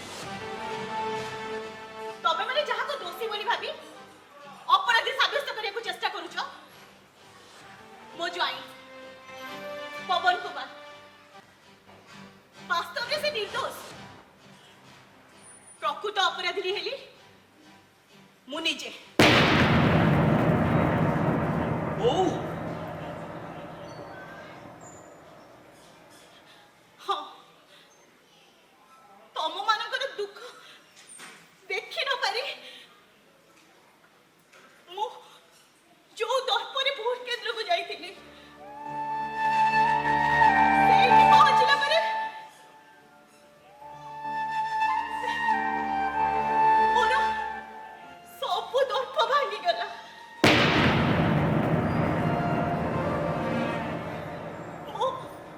ମୋ ଅଜାଣତରେ କାହିଁକି କେଜାଣି ମୋ ହାତଟା ତମ ବାପାଙ୍କ ସପକ୍ଷରେ ଚାଲିଗଲା।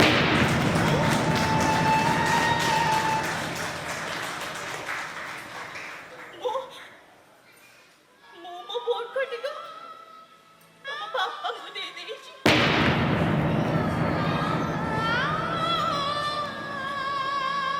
ସେମିତି ବି ଦେଖିବାକୁ ଗଲେ ସାରୁ ଗଛ ବିନା ଏ ବେଙ୍ଗର ଅସ୍ତିତ୍ୱ ବି କଣ?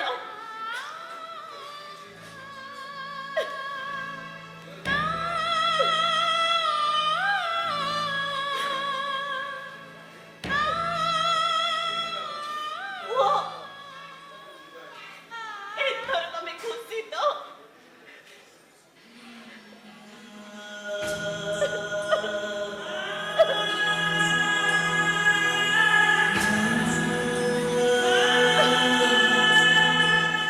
ସେମିତି ଶେଷରେ ଦେଖିଲେ ତ ବାପା, ମୁଁ ଆପଣ ପାଇଁ କେତେ ସହଜରେ କେଡ଼େ ବଡ଼ ସ୍ୱାର୍ଥ ତ୍ୟାଗ କରିଦେଲା। ହଁ ବାପା, ଆପଣ ପରା ଜିତିଛନ୍ତି। କିଛି କୁହନ୍ତୁ ବାପା, କିଛି କୁହନ୍ତୁ। ନାଇଁ ପରେଶ, ମୋର ଆଉ କିଛି କହିବାର ନାହିଁ ଆଜି। ଏ ନିର୍ବାଚନରେ ମୋର ସିନା ଗାଣିତିକ ବିଜୟ ହେଲା, ହେଲେ ତମ ବୋଉ ସବୁଦିନ ପାଇଁ ଜିତିଗଲା। ସବୁଦିନ ପାଇଁ ଜିତିଗଲା। ହାରିଗଲି ରେ ମୁଁ ତା ପାଖରେ, ହାରିଗଲି ରେ। ସବୁଦିନ ପାଇଁ ମୁଁ ହାରିଗଲି ତା ପାଖରେ।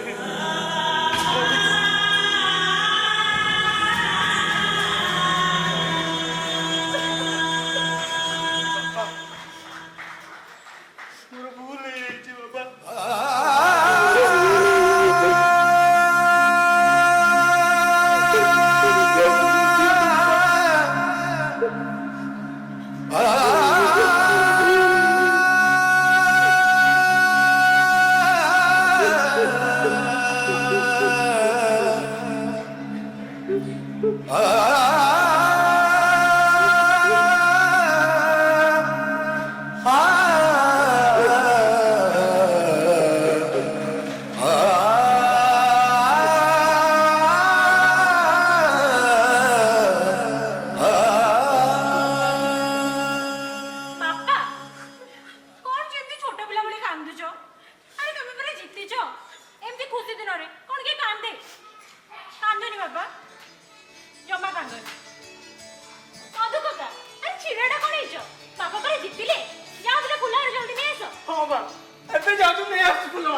चलो चलो चलो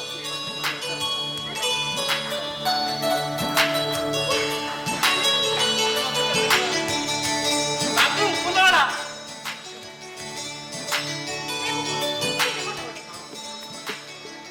ଅଜା ଇଆଡେ ଆଣ, ଇଆଡେ। ହଉ ଆଉ ଟିକେ ପାଖେଇ ଯା। ଅଜା ଟିକେ ହସୁ ନା।